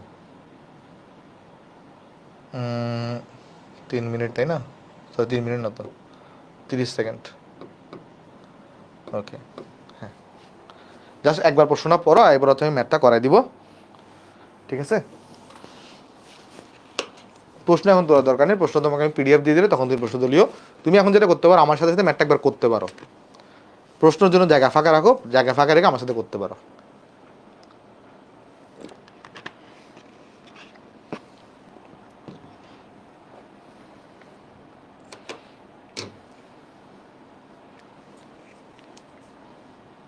ওকে, চলো অঙ্কটা আমি তোমাকে করাই দিয়ে আসো, চলো অঙ্কটা আমি করাই দিয়ে আসো। হ্যাঁ, খেয়াল করো এখানে কি কি বলতেছে, আমি তোমার বলি সলিউশন, ডাটাগুলো ধরাবো আর ডাটাগুলো ধরে ম্যাথটা করবো। দেখো, হাইড্রোজেন পরমাণুর অনুমোদিত প্রথম বোর কক্ষপথের ব্যাসার্ধ জিজ্ঞেস করছে, প্রথম বোর কক্ষপথের ব্যাসার্ধ। তাহলে বলো প্রথম বোর যদি হয় তাহলে n ইকুয়াল টু কত হবে? n ইকুয়াল টু তোমার কাছে 1 দেওয়া, প্রথম বোর আমরা জানি প্রথম বোর বলছে, তাহলে n ইকুয়াল টু কত হবে? n ইকুয়াল টু 1 হবে। তাহলে আমরা তোরা লিখে ফেলি, এখানে আসো যে আমার কাছে n ইকুয়াল টু কত দেওয়া আছে, এখানে 1 দেওয়া আছে। এক নম্বরে কি জিজ্ঞেস করছে আমাকে, প্রথম বোর কক্ষপথের ব্যাসার্ধ কত। তাহলে তুমি তখন সূত্র লিখবা, আমরা জানি আর এন ইকুয়াল টু কত হয়ে থাকে, আর এন ইকুয়াল টু হয়ে থাকে n square H square epsilon nought. দেখো এখানে কি হয়ে থাকে, আমরা জানি আর n equal to n square H square epsilon nought pi m e square. আর এখানে একটা জিনিস লক্ষ্য করে দেখো তো, কোশ্চেনে কিন্তু বলেই দিছে হাইড্রোজেনের কথা, তাহলে হাইড্রোজেন বলে দিলে তাহলে জেড ইকুয়াল টু কত হবে? জেড ইকুয়াল টু 1 হবে। তাহলে এখানে জেড বসানোর দরকারই নেই, আর এন ইকুয়াল টু এটা হয়ে থাকে। বাট তুমি কি করবে এরপরে, স্যারকে দেখাবা যে তুমি এখানে ভ্যালু বসাচ্ছ, স্যারকে দেখাবা তুমি এখানে ভ্যালু বসাচ্ছ, স্যারকে দেখাবা তুমি এখানে ভ্যালু বসাচ্ছ। তাহলে ভ্যালু বসাই কত কত পাবা, এন এর ভ্যালু এখন বসাইও না, এন এর ভ্যালুটা আপাতত রেখে দাও এইভাবে করে। তুমি স্যারকে দেখাবা, স্যারকে এখানে তুমি ভ্যালু বসাচ্ছ 6.626 10 ইনভার্স অফ 34। আচ্ছা একটা জিনিস দেখো, আমরা এইচ এর মান নর্মালি শিখে আসছি কত, 6.626 ইন্টু 10 ইনভার্স অফ 34। বাট কখনো যদি প্রশ্নে এইচ এর মান দেওয়া থাকে, তাহলে প্রশ্নে যে মানটা দেওয়া থাকবে সেটা ইউজ করবা, আর প্রশ্ন যদি দেওয়া না থাকে তখন তুমি 6.626 ইন্টু 10 ইনভার্স 34 ইউজ করবা। বুঝতে পারছো? বাট প্রশ্ন যদি দেওয়া থাকে তাহলে প্রশ্ন প্রদত্ত মানটা তুমি ইউজ করবা। তাহলে প্রশ্ন এইচ এর মানটা দেওয়া কত, এইচ এর মানটা দেখো দেওয়া কত, 6.63 গুণন 10 ইনভার্স অফ 34 দেওয়া h square into epsilon nought. Epsilon নটের মান কোশ্চেনে দেওয়া আছে, হ্যাঁ কোশ্চেনে যদি অ্যাপসাইলনের মান না থাকে সেটাও তুমি ইউজ করবা, 8.85 ইন্টু 10 ইনভার্স অফ 12। তারপরে পাই এম দেওয়া আছে ইলেকট্রনের ভর, এমও দেওয়া আছে, এম দেওয়া যেটা দেওয়া আছে সেটা ইউজ করবা, 9.11 ইন্টু 10 ইনভার্স অফ 31। তারপর ইন্টু এখানে হবে কত, এখানে হচ্ছে ই স্কোয়ার, তার মানে 1.6 ইন্টু 10 ইনভার্স অফ 19 স্কোয়ার। তাহলে এখান থেকে তুমি ভ্যালু পেয়ে যাবা।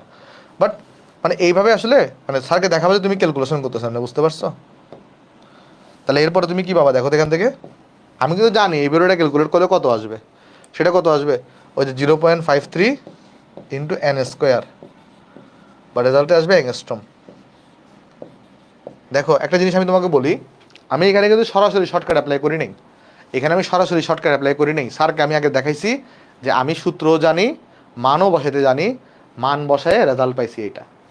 বাট আমি কি মান বসাই ক্যালকুলেটার চেক করে দেখছি? চেক করে দেখি নাই, আমি জানি রেজাল্ট এটা আসবে।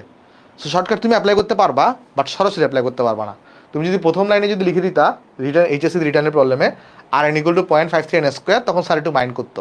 তাই তুমি ভেঙে ভেঙে লিখে লাস্টে শর্টকাটটা লিখে দিবা, তাইলে তোমার কাছে হয়ে যাবে। বুঝতে পারছো কথাটা? তারপর এখানে ইকুয়াল টু তাহলে কত আসবে এখান থেকে বলো? তাহলে আর এন ইকুয়াল টু তোমার কাছে এখানে আসবে, আর এন ইকুয়াল টু তোমার কাছে এখানে আসবে এই যে 0.53 এন স্কোয়ার, তো এখানে 1 বলছে, তাহলে এখানে আসবে 0.53 অ্যাংস্ট্রম। তাহলে 0.53 অ্যাংস্ট্রম, ঠিক আছে? আর তোমার যদি অ্যাকুরেট মান বের করতে ইচ্ছা হয়, তোমার যদি অ্যাকুরেট মান বের করতে ইচ্ছা হয়, তাহলে তুমি এই ভ্যালুটাকে পুরোটাকে ক্যালকুলেট করে অ্যাকুরেট মানও বের করতে পারো, কোনো সমস্যা নেই। হ্যাঁ, অ্যাকুরেট মান বের করা সবসময় ভালো, তবে যদি সময় না থাকে তখন এইভাবে করে অঙ্কটা করে দিও। এইটাকে বোঝা গেছে? দেখো তো ক নাম্বার ম্যাথটা বুঝতে পারছো কিনা সবাই? যদি বুঝে থাকো তাহলে আমাকে ওয়াই ওয়াই জানিও একটু কষ্ট করে। আমাদের কিন্তু 1 নাম্বারটা শেষ, এখানে 1 নাম্বারটা শেষ। যদি বুঝে থাকো তাহলে আমাকে একটু ওয়াই ওয়াই জানিও। গুড, গুড, ওকে। তাহলে এবার চলো আমরা সেকেন্ড অঙ্কে যাই। এবার আসো আমরা সেকেন্ড অঙ্কে যাই। সেকেন্ড অঙ্ক আমাকে দেখো কি বলতেছে, তাহলে এটা তো আমার কাছে 1 নাম্বার গেছে, এই যে দেখো এটা আমার কাছে 1 নাম্বার গেছে, তাই না? 1 নাম্বার শেষ। এবার আসো আমরা সেকেন্ড অঙ্ক যাই। দেখো সেকেন্ড অঙ্ক আমাকে বলতেছে যে কক্ষে ইলেকট্রনের কৌণিক ভরবেগ কত বের করো। কৌণিক ভরবেগ, কৌণিক ভরবেগ আমাকে বের করতে বলছে। কৌণিক ভরবেগ ইকুয়াল টু কত হয়ে থাকে? NH divided by twice pi, তাই না? তাহলে আমাকে যদি বলছে কৌণিক ভরবেগ বের করো, আমরা সবাই কিন্তু কৌণিক ভরবেগের সূত্র শিখে আসছি। তাহলে আমাকে বলছে কৌণিক ভরবেগ বের করো। এখন কৌণিক ভরবেগের সূত্র কত হয়ে থাকে? L ইকুয়াল টু হয়ে থাকে তোমার কাছে এখানে NH divided by twice pi. L equal to কত হয়ে থাকে? L ইকুয়াল টু হয়ে থাকে NH divided by twice pi. L equal to হয়ে থাকে NH NH divided by twice pi. তাহলে এখানে কত পাচ্ছ বলো তো একটু করে? N তুমি এখানে কত জানো?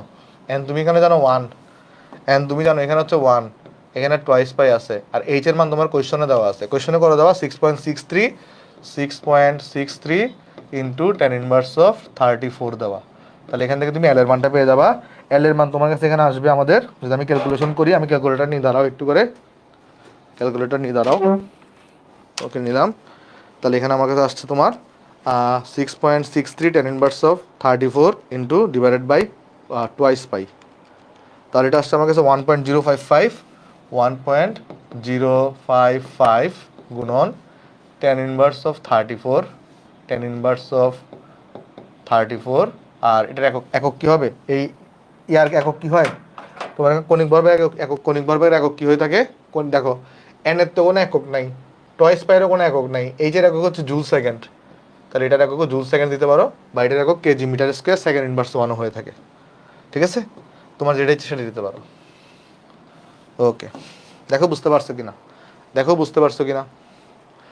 এই এন এর কোনো একক নাই, টোয়াইস পাইয়েরও কোনো একক নাই, এইচ এর একক হচ্ছে জুল সেকেন্ড, তাই এটার এককও জুল সেকেন্ড দিয়ে দিছি।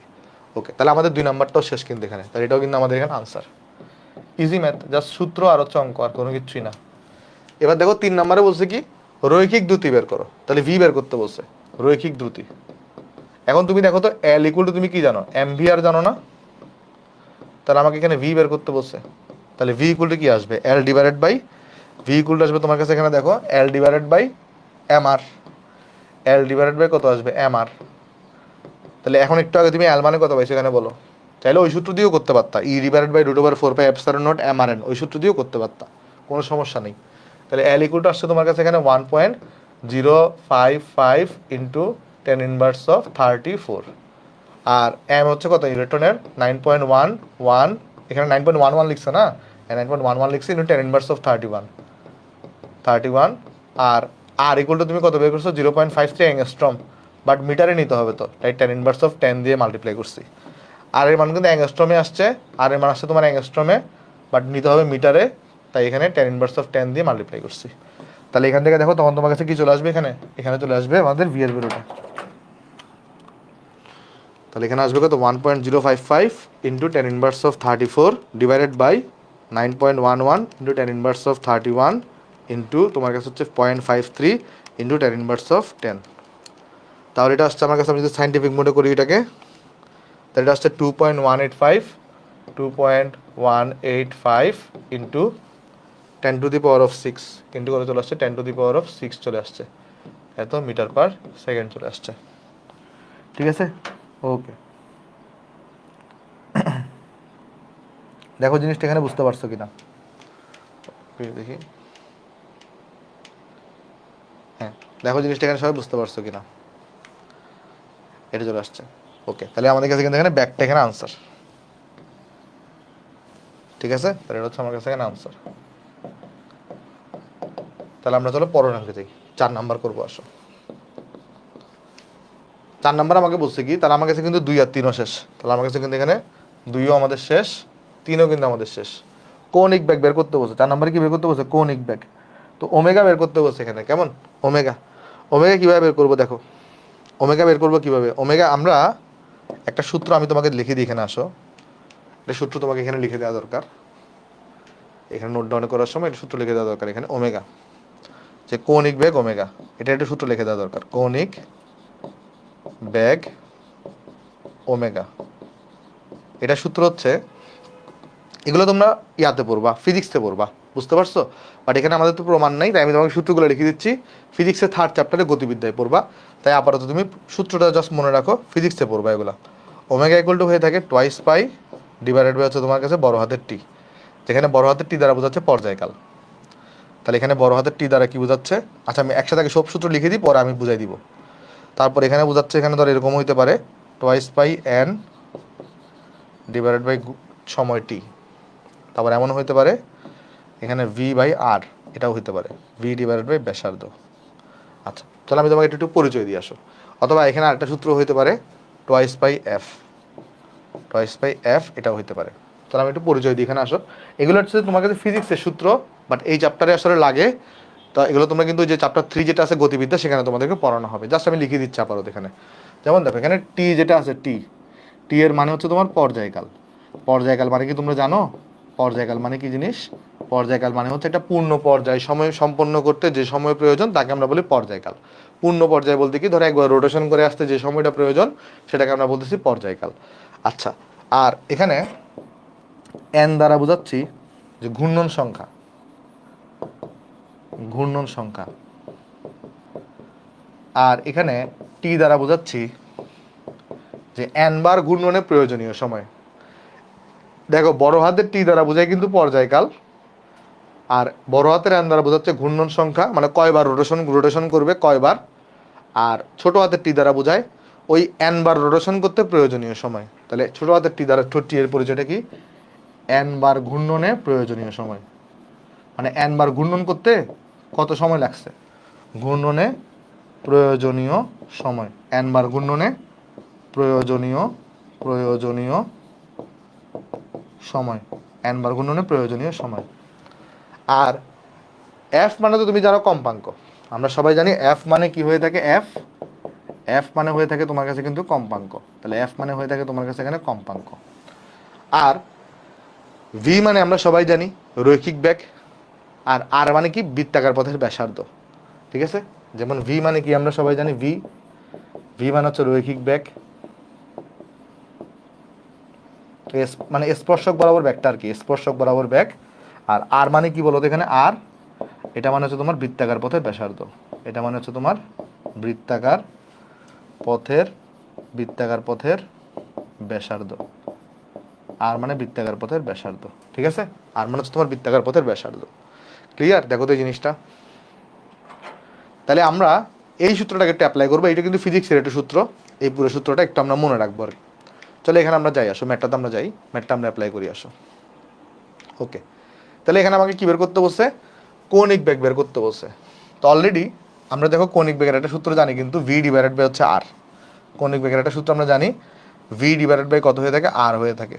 অলরেডি তুমি কিন্তু ভি বের করে ফেলছো। ভি কত পাইছো এখানে বলো? ভি পাইছো তুমি এখানে আমাদের 2.185 ইন্টু 10⁶ পাইছো। আর আর ব্যাসার্ধ বের করছিলে কত? 0.53 পাইছো। বাট এটা অ্যাংস্ট্রমে, এটাকে তোমার তো মিটারে নিতে হবে, তাই tan−10 দিয়ে গুণ করা লাগবে। তাহলে এখান থেকে তুমি ওমেগা পেয়ে যাবা। তাহলে দেখো এখান থেকে ওমেগাটা কত আসবে তোমার কাছে এখানে, এটা আসবে এই যে আমাদের আনসার ডিভাইডেড বাই 0.53 ইন্টু 10⁻⁻10, তাহলে এটা আসবে আমার কাছে 4.1227, 4.1227 ইন্টু 10⁻16। আর ওমেগার একক হয়ে থাকে রেডিয়ান পার সেকেন্ড। ওমেগার একক হয়ে থাকে কত? Radian per second. এটা কি বুঝতে পারছো সবাই? এই দেখো তো এই ভ্যালুটা বোধহয় বুঝতে পারছো কিনা। তাহলে কোনিক বেগ আমরা কিন্তু ওমেগা বের করে ফেলছি, তাহলে এটা হচ্ছে আমাদের কাছে এখানে আনসার। তাহলে এখানে আমরা কিন্তু এই যে দেখো এটাকে লিখে দিয়েছিলাম আমরা, এটা কিন্তু আমাদের কি ব্যাগ ছিল? এটা ছিল আমার কাছে এখানে কোনিক ব্যাগ। কোনিক ব্যাগ আমরা ওমেগা এখানে বের করে ফেলছি। এই আনসারটা সবাই বোঝা গেছে? দেখো তো একটু করে আনসারটা সবাই বুঝতে পারছো? আনসারটা কি সবাই বুঝতে পারছো? যদি বুঝে থাকো তাহলে আমাকে একটু ওয়াই জানাও। এটা কি সবাই বুঝতে পারছো? ওকে, আশা করি বুঝতে পারছো। Good good. তাহলে চলো আমরা 5 নাম্বারে যাবো। আসো 5 নাম্বার আমাকে কি বলছে? কৌণিক বেগ আমরা বের করে ফেলছি। কৌণিক বেগ আমরা বের করে ফেলছি। বলছে প্রতি সেকেন্ডে ঘূর্ণন সংখ্যা, ওই যে এন বের করতে বলতেছে। প্রতি সেকেন্ডে মানে কি? 1 সেকেন্ডের মধ্যে ঘূর্ণন সংখ্যা কত, মানে 1 সেকেন্ডে ঘূর্ণন সংখ্যা কত সেটা তোমাকে বের করতে বলছে। চলো করি আসো। তাহলে আমরা ওমেগা ইকুয়াল কি জানি বলো তো একটু করে? ওমেগা ওমেগা ইকুয়াল আমরা সবাই জানি, কিন্তু তোমার কাছে এখানে twice pi N divided by হচ্ছে প্রয়োজনীয় সময় টি। আমাকে তার পর্যায়কাল বের করতে পারো নাই, তাই আমি ঘূর্ণন সংখ্যা বলছি মানে twice pi N divided by হচ্ছে টি। আমাকে এরপরে বলছে তুমি এখানে ঘূর্ণন সংখ্যা বের করো। তাই ঘূর্ণন সংখ্যা এখানে হবে তোমার কাছে এখানে তাহলে omega T, omega into T divided by twice pi. তাহলে এখানে কত হবে দেখো? ওমেগা তুমি মাত্র বের করলা এখানে, ওমেগা কত আসছে? ওমেগা আসছে 4.1227 ইন্টু 10⁻16। আমাকে বলছে প্রতি সেকেন্ডে, তাই টি এর ভ্যালু হবে 1, আর এটাকে টোয়াইস পাই দিয়ে ভাগ করে দাও। তাহলে কত আসবে দেখো এখানে? তাহলে আমরা যদি বের করি এখানে এই যে 4.1227 10⁻16 ডিভাইডেড বাই হচ্ছে টোয়াইস পাই, তাহলে এটা আসছে 6.56 ইন্টু 10⁻15। তাহলে 6.56 ইন্টু 10⁻ কত? 10⁻15 এতবার। তাহলে 1 সেকেন্ডে একটি ইলেকট্রন এত, একটা কক্ষপথে এতবার করে ঘুরে। একটি ইলেকট্রন এতবার করে ঘুরে, ঠিক আছে? একটি ইলেকট্রন কতবার করে ঘুরে? এতবার করে ঘুরবে। এটা হচ্ছে আমার কাছে এখানে আনসার। ওকে, বুঝতে পারছো সবাই? আশা করি সবাই বুঝতে পারছো অঙ্কটা। ঠিক আছে, তাহলে চলো আমরা এবার নেক্সটে যাই। 5 নাম্বার আমাদের শেষ। 5 নাম্বার আমাদের শেষ। এবার আমরা 6 নাম্বার আলোচনা করি। 6 নাম্বার বলছে রৈখিক ভরবেগ নির্ণয় করো। রৈখিক ভরবেগ। রৈখিক ভরবেগ তোমরা সবাই চিনো কিনা দেখো। রৈখিক ভরবেগ এটা শিখে আসি। তাহলে এগুলো তোমরা 9, 10 ফিজিক্সে পড়ে আসছো, রৈখিক ভরবেগের জিনিসপত্রগুলো। আমি চলো তোমাকে দেখাই দিই এখানে ফর্মুলা আকারে। দেখো সবগুলো ফর্মুলা। তাহলে রৈখিক ভরবেগের সূত্র কত হয়ে থাকে? রৈখিক ভরবেগ, রৈখিক ভরবেগ এটার সূত্র হয়ে থাকে তোমার কাছে হচ্ছে, এটাকে আমরা পি দিয়ে প্রকাশ করি, আর এটা হয়ে থাকে এম ইন্টু ভি, মানে ভর ইন্টু বেগ। ঠিক আছে? রৈখিক ভরবেগের সূত্র হচ্ছে আমার এটা। তাহলে এখানে যদি আমি রৈখিক ভরবেগ বের করি, দেখো তাহলে আমাকে বলছে এখানে 6 নম্বরে রৈখিক ভরবেগ নির্ণয় করো। তাহলে রৈখিক ভরবেগ পি যদি বের করি সেটা হবে ভর ইন্টু ভ্যালোসিটি। তাহলে ভর কত? 9.11 ইন্টু 10⁻31 ইন্টু ব্যাগ কত? এখানে ব্যাগ বের করছো তুমি কত? এখানে এই যে ব্যাগ বের করছো কত? 2.185, 2.185 গুণন 10⁻6। ঠিক আছে? তাহলে এখানে দেখো কত আসে এটা? এটা আসবে তোমার কাছে এখানে আমাদের 9.11 ইন্টু 10⁻⁻31 হচ্ছে যে -31 ইন্টু 2.185 ইন্টু 10⁻6। তাহলে এটা কত আসছে? 1.9905। তাহলে এটা আসছে আমার কাছে 1.9905 ইন্টু 10⁻24 ইন্টু 10⁻24, আর এটার একক হবে কেজি মিটার পার সেকেন্ড। তাহলে রৈখিক ভরবেগ কিন্তু আমরা এখানে বের হয়ে গেছে। ঠিক আছে? সো এটা হচ্ছে আমার কাছে এখানে আনসার। আমি আশা করতেছি তোমরা অঙ্কটা সবাই বুঝতে পারছো। তো এরকম তোমাকে অঙ্ক বের করতে বলবে, আশা করি সবাই জিনিসটা আমরা এখানে বুঝতে পারছি। ক্লিয়ার? দেখো তো এই জিনিসটা সবার কাছে এটা ক্লিয়ার কিনা। আশা করি এই জিনিসটা আমরা সবাই বুঝতে পারছি, এখানে কারো কোনো সমস্যা নেই। আচ্ছা, তাহলে এবার আমি ছোটো করে একটা থিওরি পড়াই আসি। আচ্ছা অঙ্কটা একটু দেখো, এরপর আমি থিওরিটা পড়াই দিই। তোমাকে এফবিতে অ্যাড করে নাই একটু, তাহলে তুমি আর মানকে একটু নক দিও বা একটু ওয়েট করো, একটু ওয়েট করো, তোমাকে হয়তো আজকের মধ্যে করে দিবে। ওকে, দেখো ছোটো একটা থিওরি পড়াই আসি। তাহলে আমরা এখন একটা লাইন নাম্বার থিওরি পড়বো। আসো, একটা কি সূত্র লিখে দিই, পরে সূত্র কোত্থেকে আসছে বা কি প্রমাণ সেটা আমি লিখে দিব। দেখো আগে লাইন নাম্বারের সূত্রটা লিখে দিই। মনে রাখবা লাইন নাম্বার এটা ইকুয়াল টু হয়ে থাকে এন হাই মাইনাস এন লো। লাইন নাম্বারের সূত্র হচ্ছে এটা, সূত্র। এটা কোত্থেকে আসছে না আসছে এখন আমি প্রমাণ দেখাচ্ছি। আগে সূত্রটা লিখে দিয়ে আসো। তাহলে সূত্রটা কি? সূত্রটা হচ্ছে লাইন নাম্বার, লাইন নাম্বার এটা সূত্র হয়ে থাকে এন হাই মাইনাস এন লো। এবার এটা কোত্থেকে আসছে এটা তোমাকে আমি দেখাই আসো। ধরো আমি তোমাকে বললাম বামার সিরিজের ফোর্থ লাইন, বামার সিরিজের ধরো আমি বললাম ফোর্থ লাইন। তাহলে এটা বলতে তুমি কি বুঝবা? বামার সিরিজের ফোর্থ লাইন এটা বলতে তুমি কি বুঝবা? চলো তোমাকে বোঝানোর চেষ্টা করি আসো। এটার মানে হচ্ছে, আচ্ছা আমাকে একটু বলো তো একটু করে, বামার সিরিজের জন্য এন লো তার মান কত হয়ে থাকে? বামার সিরিজের জন্য এন লো এটার মান কত হয়ে থাকে বলতে পারো? বামার সিরিজের জন্য এন লো এটার মান কত হয়ে থাকে বলতে পারো? এন লো এর মান 2। গুড। তাহলে আমরা যদি এখানে আঁকার চেষ্টা করি, দেখো যে আমাদের ধরা যাক এটা হচ্ছে আমাদের 2 নম্বর শক্তি স্তর, এটা হচ্ছে আমাদের 3 নম্বর শক্তি স্তর, এটা হচ্ছে আমাদের 4 নম্বর শক্তি স্তর, এটা হচ্ছে আমাদের 5 নম্বর শক্তি স্তর, এটা হচ্ছে আমাদের 6 নম্বর শক্তি স্তর। ধরো এটা হচ্ছে আমাদের 6 নম্বর শক্তি স্তর রাখছি। ঠিক আছে, তাহলে আমি বললাম যে এটা হচ্ছে আমাদের এন লো ইকুয়াল টু হচ্ছে 2। এটা হচ্ছে আমার এন লো ইকুয়াল টু কত? 2। তাহলে বামার সিরিজে কিন্তু এন লো ইকুয়াল টু 2 মানে বামার সিরিজটা 2 নম্বর থেকে স্টার্ট হয়। তাহলে 2 নম্বর হচ্ছে আমাদের রেফারেন্স। তাহলে 2 নম্বর হচ্ছে আমাদের রেফারেন্স, মানে যেটাই এন বামার সিরিজটা 2 নম্বর মানে এন লো ইকুয়াল টু 2 হবে বামার সিরিজে। তাহলে এন লো ইকুয়াল টু 2 থেকে বামার সিরিজ শুরু হচ্ছে, তাহলে এন লো ইকুয়াল টু 2 কে আমি বলতে পারি বামার সিরিজের জন্য রেফারেন্স বলতে পারি। আচ্ছা এখন কেউ যদি এখানে দাঁড়ায়, কেউ ধরো এখানে এন লো ইকুয়াল টু 2 তে দাঁড়াইছে, তাহলে এর কাছে এই জিনিসটাকে মনে হবে, এই জিনিসটাকে এটাকে মনে হবে ফার্স্ট লাইন, এটাকে মনে হবে সেকেন্ড লাইন, এটাকে মনে হবে থার্ড লাইন,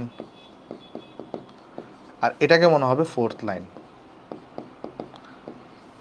তাহলে দেখো একটা জিনিস, এটা কিন্তু 3 নাম্বার, এটা 4, এটা কিন্তু 5, আর এটা কিন্তু তোমার এখানে এন হাই ইকুয়াল তখন 6 হবে। কেন? খেয়াল করে দেখো, বলছে বামার সিরিজের ফোর্থ লাইন। তাহলে বামার সিরিজের জন্য তো এন লো যেটা আছে সেটা ইকুয়াল টু 2, তুমি সবাই জানো এটা ফিক্সড, এই জিনিসটা ফিক্সড। বাট ম্যাথের মধ্যে আমাকে বের করতে হবে ফোর্থ লাইন যদি হয় তাহলে এন হাইটা কত। তাহলে এন হাই কত হবে বলো তো? তাহলে 2 তে তুমি দাঁড়াবা, তাহলে 1 2 3 4, 4 নাম্বার লাইন হচ্ছে এটা, আর 4 নাম্বার লাইনের জন্য এন ইকুয়াল টু 6 হয়, তাহলে এন হাই ইকুয়াল টু 6 হবে। বাট পরীক্ষায় তো তুমি আর এভাবে একে একে দেখবা না, তাই একটা শর্টকাট আমরা সূত্র কি আছে, লাইন নাম্বার ইকুয়াল টু কত? এন হাই মাইনাস এন লো। যেমন এটা অ্যাপ্লাই হবে কিভাবে দেখো, এই যে আমরা সূত্র লিখলাম, তাহলে লাইন নাম্বার ইকুয়াল টু কত? লাইন নাম্বার ইকুয়াল টু তোমার কাছে হচ্ছে আমরা লিখলাম এন হাই মাইনাস এন লো। এখন ফোর্থ লাইন বলছে না, তাহলে লাইন নাম্বার হচ্ছে 4, এন হাই আমি জানি না, এন লো হচ্ছে 2 বামার সিরিজের জন্য। তাহলে এখান থেকে দেখো ক্যালকুলেশন করে এন হাই কত চলে আসতেছে? 6 চলে আসতেছে। তাহলে তোমার কিন্তু মানে চিত্র আঁকা লাগবে না, তাহলে তোমার কিন্তু পরীক্ষায় কিন্তু চিত্র আঁকা লাগবে না, তুমি যদি এই শর্টকাটটা মনে রাখো। তাহলে তোমার কিন্তু পরীক্ষায় কিন্তু কি আঁকা লাগবে না? চিত্র আঁকা লাগবে না, যদি তুমি এই শর্টকাটটা মনে রাখো। বুঝতে পারছো? দেখো এই জিনিসটা বুঝতে পারছো কিনা, এটাই তোমাকে একটা আমাদের পড়ানোর জিনিস ছিল। দেখো এই জিনিসটা এখানে ক্লিয়ার কিনা। তাহলে আশা করি সবাই জিনিসটা আমরা এখানে বুঝতে পারছি, কারো এখানে কোনো সমস্যা আসলে নাই। ওকে, হ্যাঁ, ওকে। এখানে আরেকটা স্পেশাল কেস আছে, সেটা আমি তোমাকে একটু দেখাই দিয়ে আসো। এরকম যদি হয় যে ধরো তোমার এই যে, বা আমি তোমাকে যেখানে লিখে দিই একটু করে আসো, যে লাইন নাম্বারের স্পেশাল কেস, এখানে আমরা তাহলে লিখবো তোমার লাইন নাম্বারের স্পেশাল কেস, লাইন নাম্বার এর স্পেশাল কেস। সেটা কি? চলো দেখাচ্ছি আসো। লাইন নাম্বারের স্পেশাল কেস, এটা মানে হচ্ছে ধরো, দেখে আসো, ধরো তোমার এইখানে একটা আমার শক্তি স্তর আছে, এখানে একটা আছে। তো এইটাকে আমি বলতেছি, ধরো এটাকে আমি বলতেছি এন লো, আর এটা equal to N high. But N হাইটা যদি এন লো প্লাস 1 হয়, এন হাই যদি কত হয়, এন লো প্লাস ওয়ান হয়, আর এখান থেকে যদি একটা ইলেকট্রন এসে পড়ে, এখান থেকে যদি কি এসে পড়ে, একটি ইলেকট্রন এসে পড়ে এখানে, তখন এই লাইনটাকে আমরা বলে থাকি এইচ আলফা লাইন। এই লাইনটাকে আমরা কি বলি, এইচ আলফা লাইন। তাহলে এইচ আলফা যদি বলে, তাহলে তুমি বুঝবা কি, এটার জন্য এন হাই ইকুয়াল টু কত হবে, এন লো প্লাস ওয়ান। তার মানে এটা যদি 2 হয় তখন এটা হবে 3। তাহলে 3 থেকে যদি 2-এ কোনো ইলেকট্রন জাম্প করে, তাহলে যে লাইনটা আমরা পাই সেটাকে আমরা বলি এইচ আলফা লাইন। যদি 4 থেকে 3-এর জাম্প করে, তাহলে যে লাইনটা পাবো সেটাও alpha line, H alpha line. মানে যদি কি হয়, এই যে জাস্ট এক স্তর যদি নিচে নামে, এক স্তর নিচে নামলে যে লাইনটা তুমি পাও, বেসিক্যালি সেটাকে কি বলা হয়, এইচ আলফা লাইন বলা হয়। সেমভাবে তুমি যদি খেয়াল করে দেখো, এমন যদি হয় তোমার কাছে এখানে, যে ধরো এখানেরটা তোমার কাছে আছে, আর এখানে তোমার কাছে আরেকটা লাইন আছে এখানে, ধরো এটাকে তুমি এন লো বলতেছো, এটাকে তুমি এন হাই বলতেছো, আর এন হাই হচ্ছে এন লো প্লাস 2। এখান থেকে যদি কোনো ইলেকট্রন জাম্প করে, এখান থেকে যদি কোনো একটি ইলেকট্রন এখানে জাম্প করে, তখন এই বিশেষ লাইনটাকে বলা হবে H beta line, H beta line. তাহলে এইচ আলফা লাইনের জন্য N high equal to N low plus one হয়, এইচ বিটা লাইনের জন্য N high equal to N low plus 2 হয়। ক্লিয়ার? তার মানে কি, 4 থেকে যদি 2-এ আসে, 5 থেকে যদি 3-এ আসে, 6 থেকে যদি 4-এ আসে, তখন যে তুমি বর্ণালী লাইনটা পাবা সেটাকে আমরা বলি এইচ বিটা লাইন। আরেকটা লাস্ট আছে, লাস্ট আরেকটা আছে, সেটা দেখাই দিয়ে আসো। সেটা কীরকম, যদি এরকম হয়, যদি এরকম হয়, ধরো আমার কাছে আছে এখানে, এটা হচ্ছে এন লো, আর এটা যদি আমার N high equal to N low plus 3 হয়, তখন এখান থেকে যদি ইলেকট্রন যদি জাম্প করে এখানে, তখন যদি কি হয়, একটি ইলেকট্রন যদি এখানে জাম্প করে, একটি ইলেকট্রন যদি এখান থেকে এখানে জাম্প করে, তখন এই লাইনটাকে বলা হবে এইচ গামা লাইন। এটাকে কি বলা হবে, এইচ গামা লাইন। আরও লাইন আছে, বাট আমাদের সিলেবাসের জন্য এতটুকু ইম্পর্টেন্ট, মানে এটা এক্সট্রা পড়া আর কি একটা, কেমন? তাহলে আমরা এখান থেকে কি শিখলাম, তাহলে আমরা এখান থেকে শিখলাম, আমাকে যদি এইচ আলফা বলে বা এইচ আলফা লাইন বলে, তাহলে সেখানে আমি মনে রাখবো এন হাই ইকুয়াল টু হবে এন লো প্লাস ওয়ান। তোমাকে যদি এইচ বিটা লাইন বলে, তাহলে মনে রাখবো আমরা এন হাই ইকুয়াল টু হবে এন লো প্লাস 2। আর তোমাকে যদি এইচ গামা লাইন বলে, তাহলে এটা দ্বারা হবে N high equal to N low plus 3। তাহলে দেখো এটা বুঝতে পারছো কিনা, তাহলে এটাই হচ্ছে আমার কাছে এখানে একটা ফর্মুলার মতো। ক্লিয়ার? দেখো তো এই জিনিসটা সবাই বুঝতে পারছো কিনা।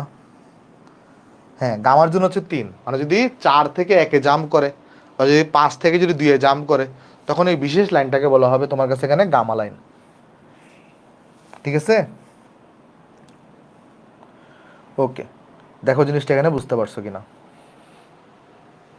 আচ্ছা, আরেকটা জিনিস আছে, সেটা হচ্ছে এই যে তোমার বর্ণালী রেখার সংখ্যা। তাহলে টপিকটার নাম দিয়ে আসো আমরা, বর্ণালী রেখা বা স্পেকট্রাল লাইনের সংখ্যা। তাহলে বর্ণালী রেখা, এটা কিন্তু পরীক্ষায় আসে, বাট এটা তোমাদের সিলেবাসে নাই, মানে স্পেকট্রাল লাইন এডমিশনে আসে আর কি, এইচএসসিতে আসে না। বর্ণালী রেখার সংখ্যা, এই ফর্মুলা আছে, একটা ফর্মুলা তোমাকে লিখে দিয়ে আসো। এটা কীরকম হয়ে থাকে বর্ণালী রেখার সংখ্যাটা, তোমাকে দেখাচ্ছি, আসো। আচ্ছা, এটা মানে হচ্ছে, ধরো এই জায়গায় আমি আগে ফর্মুলাটা লিখে দিব, ফর্মুলা প্রমাণ আমি এখন দেখাচ্ছি না, আগে তোমাকে ফর্মুলা লিখে দিই। ধরো এটা হচ্ছে আমার একটা একটা এখানে ধরো আমার কাছে আরেকটা আছে, ধরো এটাকে আমি এন লো বলতেছি, এটাকে আমি ধরো এন হাই বলতেছি। ঠিক আছে? এখন একটি ইলেকট্রন ধরো সে এন হাই থেকে এন লোতে জাম্প দিবে, এন হাই থেকে কোথায় জাম্প দিবে, এন হাই থেকে এন লোতে জাম্প দিবে। তাহলে ইলেকট্রন যদি এন হাই থেকে এন লোতে জাম্প দেয়, তাহলে মোট বর্ণালী সংখ্যা এটা ইকুয়াল টু হবে, মোট বর্ণালী সংখ্যা, এটা কেমনে হচ্ছে আমি একটা ধারণা দিব তোমাকে, টেনশন নিও না। এটা ইকুয়াল টু হবে, এটা কীভাবে বের করে, একটা সূত্র আছে দেখো, সেই সূত্রটা হচ্ছে n high minus N low, N high minus N low into N high minus N low plus 1, তারপরে তোমার কাছে হচ্ছে ডিভাইডেড বাই এখানে 2, ডিভাইডেড বাই কত, ডিভাইডেড বাই তোমার কাছে হচ্ছে এখানে 2। ঠিক আছে? আচ্ছা, তাহলে মোট বর্ণালী সংখ্যা কত হবে, N high minus N low into N high minus N low plus 1 divided by কত হবে, ডিভাইডেড বাই হবে তোমার কাছে এখানে 2। তাহলে এই ফর্মুলাটা আমরা একটু মনে রাখবো, এই ফর্মুলাটা আমরা একটু মনে রাখবো। এখন আমি একটু আইডিয়া দেওয়ার চেষ্টা করি আসলে আসছে কোত্থেকে। এই সূত্রটা কোত্থেকে আসছে একটু আইডিয়া দেওয়ার চেষ্টা করি। সূত্রতে এটা আমরা বুঝলাম। তাহলে এখান থেকে আমরা এই যে দেখো আমরা যখন এখানে ফর্মুলা এখানে আমরা তাহলে কয়েকটা জিনিস শিখে রাখি, পরে হচ্ছে আমি তোমাকে আইডিয়া দিচ্ছি। তাহলে এইচ আলফা লাইন এটা যদি বলে তাহলে মনে রাখবো আমরা এন হাই ইকুয়াল টু হবে এন লো প্লাস ওয়ান। যদি এইচ বিটা লাইন এটা তোমার প্রশ্নে বলা থাকে তাহলে মনে রাখবা N high equal to N low plus two. যদি তোমার প্রশ্নে বলা থাকে এইচ গামা লাইন তাহলে মনে রাখবা N high equal to N low plus three. তারপর আরেকটা হচ্ছে মোট বর্ণালীর সংখ্যা, মোট বর্ণালী সংখ্যা এটা ইকুয়াল টু হয়ে থাকে N high minus N low. দেখো সূত্রটা কি হয়ে থাকে এখানে আমরা শিখছি একটু আগে, N high minus N low, N high minus N low plus one divided by two, এটা একটা সূত্র হয়ে থাকে। ঠিক আছে? আচ্ছা,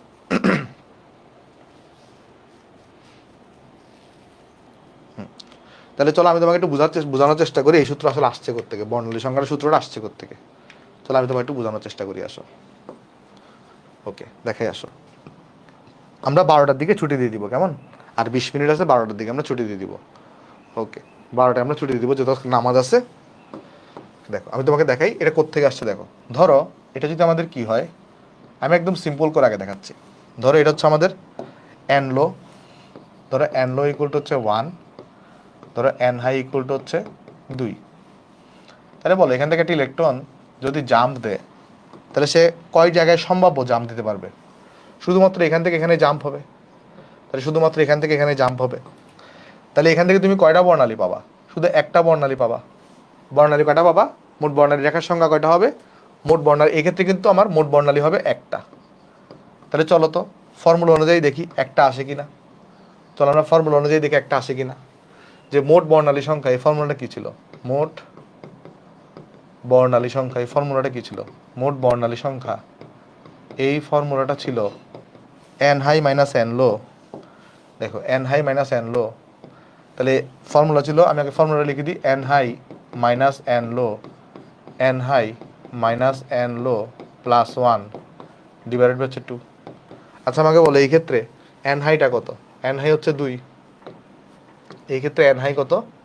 এই ক্ষেত্রে এন হাই হচ্ছে তোমার 2, এন লো হচ্ছে 1, এন হাই হচ্ছে 2, এন লো হচ্ছে 1 প্লাস 1 প্লাস 2। দেখো তোমার রেজাল্ট কত আসে এখানে? এখানে আসবে 1, এখানে আসবে কত? 2 divided by 2 divided by 2 equal to দেখো 1 আসছে। এই যে দেখো এখানে একটা বর্ণালী কিন্তু তুমি পাইছো। দেখো একটা বর্ণালী কিন্তু পাইছো। তাহলে বর্ণালী সংখ্যা কিন্তু এই সূত্রটি আমরা বের করতে পারছি। বা এটা তো সোজা জিনিস দেখান, একটু কমপ্লেক্স জিনিস দেখান, একটু অ্যাডভান্স জিনিস দেখান।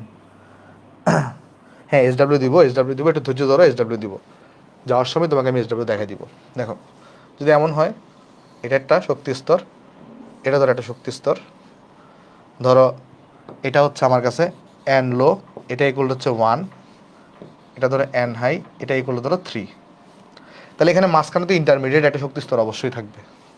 এখানে মাঝখানে ইন্টারমিডিয়েট শক্তি স্তরটা অবশ্যই থাকবে, যেটা আসলে 1 ইকুয়াল টু 2। তো একটি ইলেকট্রন ধরো সে এন ইকুয়াল টু 3-তে আছে। আগে চলো দেখার চেষ্টা করি সূত্র থেকে মোট বর্ণালী কয়টা হবে। এখানে যদি আমরা মোট বর্ণালী সংখ্যা বের করতাম তাহলে এই সূত্রটা আমরা অ্যাপ্লাই করতাম, এই সূত্র আমি এখানে অ্যাপ্লাই করতাম। তাহলে অ্যাপ্লাই করে চলো দেখি ক্যালকুলেশন অনুযায়ী কয়টা আসার কথা আর অ্যাকচুয়ালি কয়টা আসে, চলো দেখার চেষ্টা করি অ্যাকচুয়ালি সূত্রটা কারেক্ট আছে কিনা, সেটাও তাহলে চেক হয়ে যাবে। তাহলে এই ক্ষেত্রে এন হাই কত? এন হাই হচ্ছে 3, এন লো হচ্ছে 1, এন হাই হচ্ছে 3, এন লো হচ্ছে 1 প্লাস হচ্ছে 1 ডিভাইডেড বাই হচ্ছে 2। তাহলে কত আসবে? দেখো এখানে এখানে আসবে 2, এখানে আসবে কত? এখানে আসবে 3 ডিভাইডেড বাই এখানে আসবে কত? এখানে আসবে তোমার কাছে 2, তাই না? 2, হ্যাঁ 2, ঠিক আছে ঠিক আছে। তাহলে এখানে 3 না যাবে, তাহলে বর্ণালী হওয়া উচিত 3টা। দেখি 3টা বর্ণালী আমরা পাই কিনা, 3টা বর্ণালী হওয়া উচিত, দেখি 3টা বর্ণালী পাই কিনা। খেয়াল করে দেখো, এমন হইতে পারে, এমন হইতে পারে যে তোমার যে ইলেকট্রনটা আছে সেটা 3 থেকে সরাসরি 1-এ আসতে পারে। এমন হইতে পারে না? ইলেকট্রনটা 3 থেকে সরাসরি কোথায় আসতে পারে? 1-এ আসতে পারে। তখন তুমি এক ধরনের বর্ণালী পাবা। আবার এমনও তো হইতে পারতো যে আমার ইলেকট্রনটা 3 থেকে সরাসরি 1-এ না এসে 3 থেকে 2-এ আসতে পারে। আবার এই 2-এ আসার পরে সে আবার 2 থেকে 1-এ আসতে পারে, এমনও তো হইতে পারতো।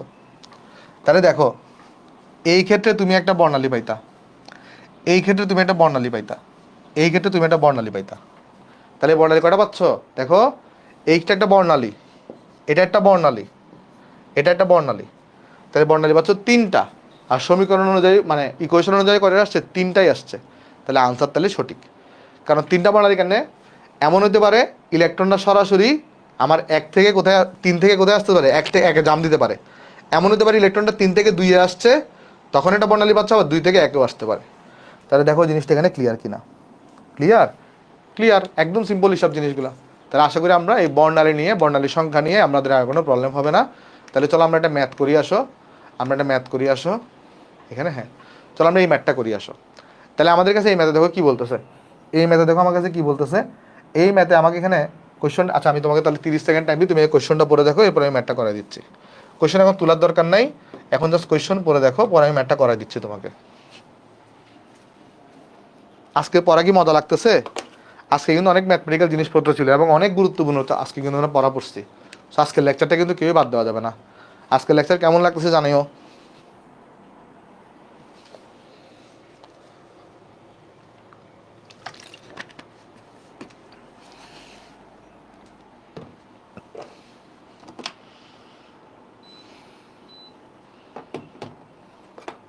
ওকে, চলো আমি তোমাকে করাই দিয়ে আসো। এখানে আমাকে বলতেছে যে একটা হাইড্রোজেন পরমাণুর অনুমোদিত প্রথম বোর কক্ষপথের, প্রথম বোর কক্ষপথের তুমি কি বের করো? গতিশক্তি, স্থিতিশক্তি এবং মোট শক্তি গণনা করো। তো এখানে আমি যদি মোট শক্তি গণনা করি তাহলে কিন্তু বাকিটা আমি পেয়ে যাবো। দেখো সলিউশন। অ্যাট ফার্স্ট চলো আমি তোমাকে তাহলে আগে মোট শক্তিটা গণনা করাই দিই। মোট শক্তি, টোটাল এনার্জি কত হবে? ই টোটাল এন। আচ্ছা আমাকে একটা জিনিস আগে বলো, এখানে কিন্তু দুইটা জিনিস তোমাকে তথ্য দেওয়া আছে। একটা হচ্ছে হাইড্রোজেন কথা বলছে, তাহলে আরেকটা, তাহলে এখানে Z=1 হবে, তাহলে জেড নিয়ে আমার টেনশন করা লাগবে না। আরেকটা হচ্ছে প্রথম বোর বলছে, তাহলে N=1 হবে এখানে। তারপরে তাহলে ই টোটালটা কত হয় তাহলে বলো তো একটু করে, ই টোটাল এনার্জিটা কত হবে? তাহলে এটার সূত্র হচ্ছে আমরা সবাই জানি, আমি অ্যাকচুয়ালি জানি আনসার কত হবে, তারপর আমি তোমাকে মিলাই মিলাই দেখাচ্ছি। -m⁴ 8n² h²ε0 তারপর তুমি কি করবা? তুমি স্যারকে একটু একটু একটু অভিনয় করবা। কি অভিনয় করবা? তুমি দেখাবা যে এখানে তুমি মান বসাচ্ছ। তাহলে তুমি কি করবা? এখানে 9.1 ইলেকট্রনের ভর কত এখানে দেওয়া আছে কি? দেওয়া নাই। ইলেকট্রনের ভর কি দেওয়া আছে না? তাহলে আমি আমার মতো বসাবো 9.1 10⁻31। এটা অভিনয় করতেছো যে আমি মান বসায় বসায় ক্যালকুলেশন করবো। অ্যাকচুয়ালি তো আমি রেজাল্ট শর্টকাটে বসাই দিব। তাহলে 8 n² আবার তো না বসাই আমরা। এইচ কত অলরেডি দেওয়া আছে 6.63 ইন্টু 10⁻34। কোয়েশনে দেওয়া থাকলে অবশ্যই কোয়েশনটা ইউজ করতে হবে। আর অ্যাপসারের নোট কত এখানে দেওয়া আছে 8.85 ইন্টু 10⁻12 এটার স্কোয়ার। এটা কিন্তু জুল এককে আসবে। তাহলে একটা কাজ করি আমরা যদি সরাসরি ইলেকট্রন ভোল্টে নিতে চাই, সরাসরি যদি আমরা ইলেকট্রন ভোল্টের রেজাল্টটাকে নিতে চাই, তাহলে কি করতে হয় বলো তো? একটা ওই যে 1.6 ইন্টু 10⁻19 দিয়ে ভাগ করতে হয়। 1.6 ইন্টু 10⁻19 দিয়ে ভাগ করতে হয়। কেন ভাগ করছি? এই ভাগটা আমরা কেন করছি বলো তো? এই জিনিসটাকে আমরা ভাগ কেন করছি?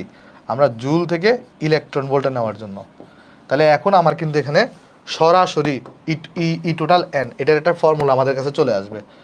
তাহলে এখন আমি স্যারকে বুঝাতে পারবো যে স্যার আমি সব ভ্যালু বসাইছি, তারপরে ক্যালকুলেশন করছি, তারপরে স্যার আমার কাছে রেজাল্ট আসছে এখানে -13.6 divided by n² electron volt. এটা আমি কিন্তু মানে মুখস্থ বসাই নাই, ক্যালকুলেশন করে তারপর বসাইছি। স্যারকে আমি এটা বুঝাইতে হবে, স্যারকে আমার কাছে এটা বুঝাইতে হবে। কেমন? ওকে।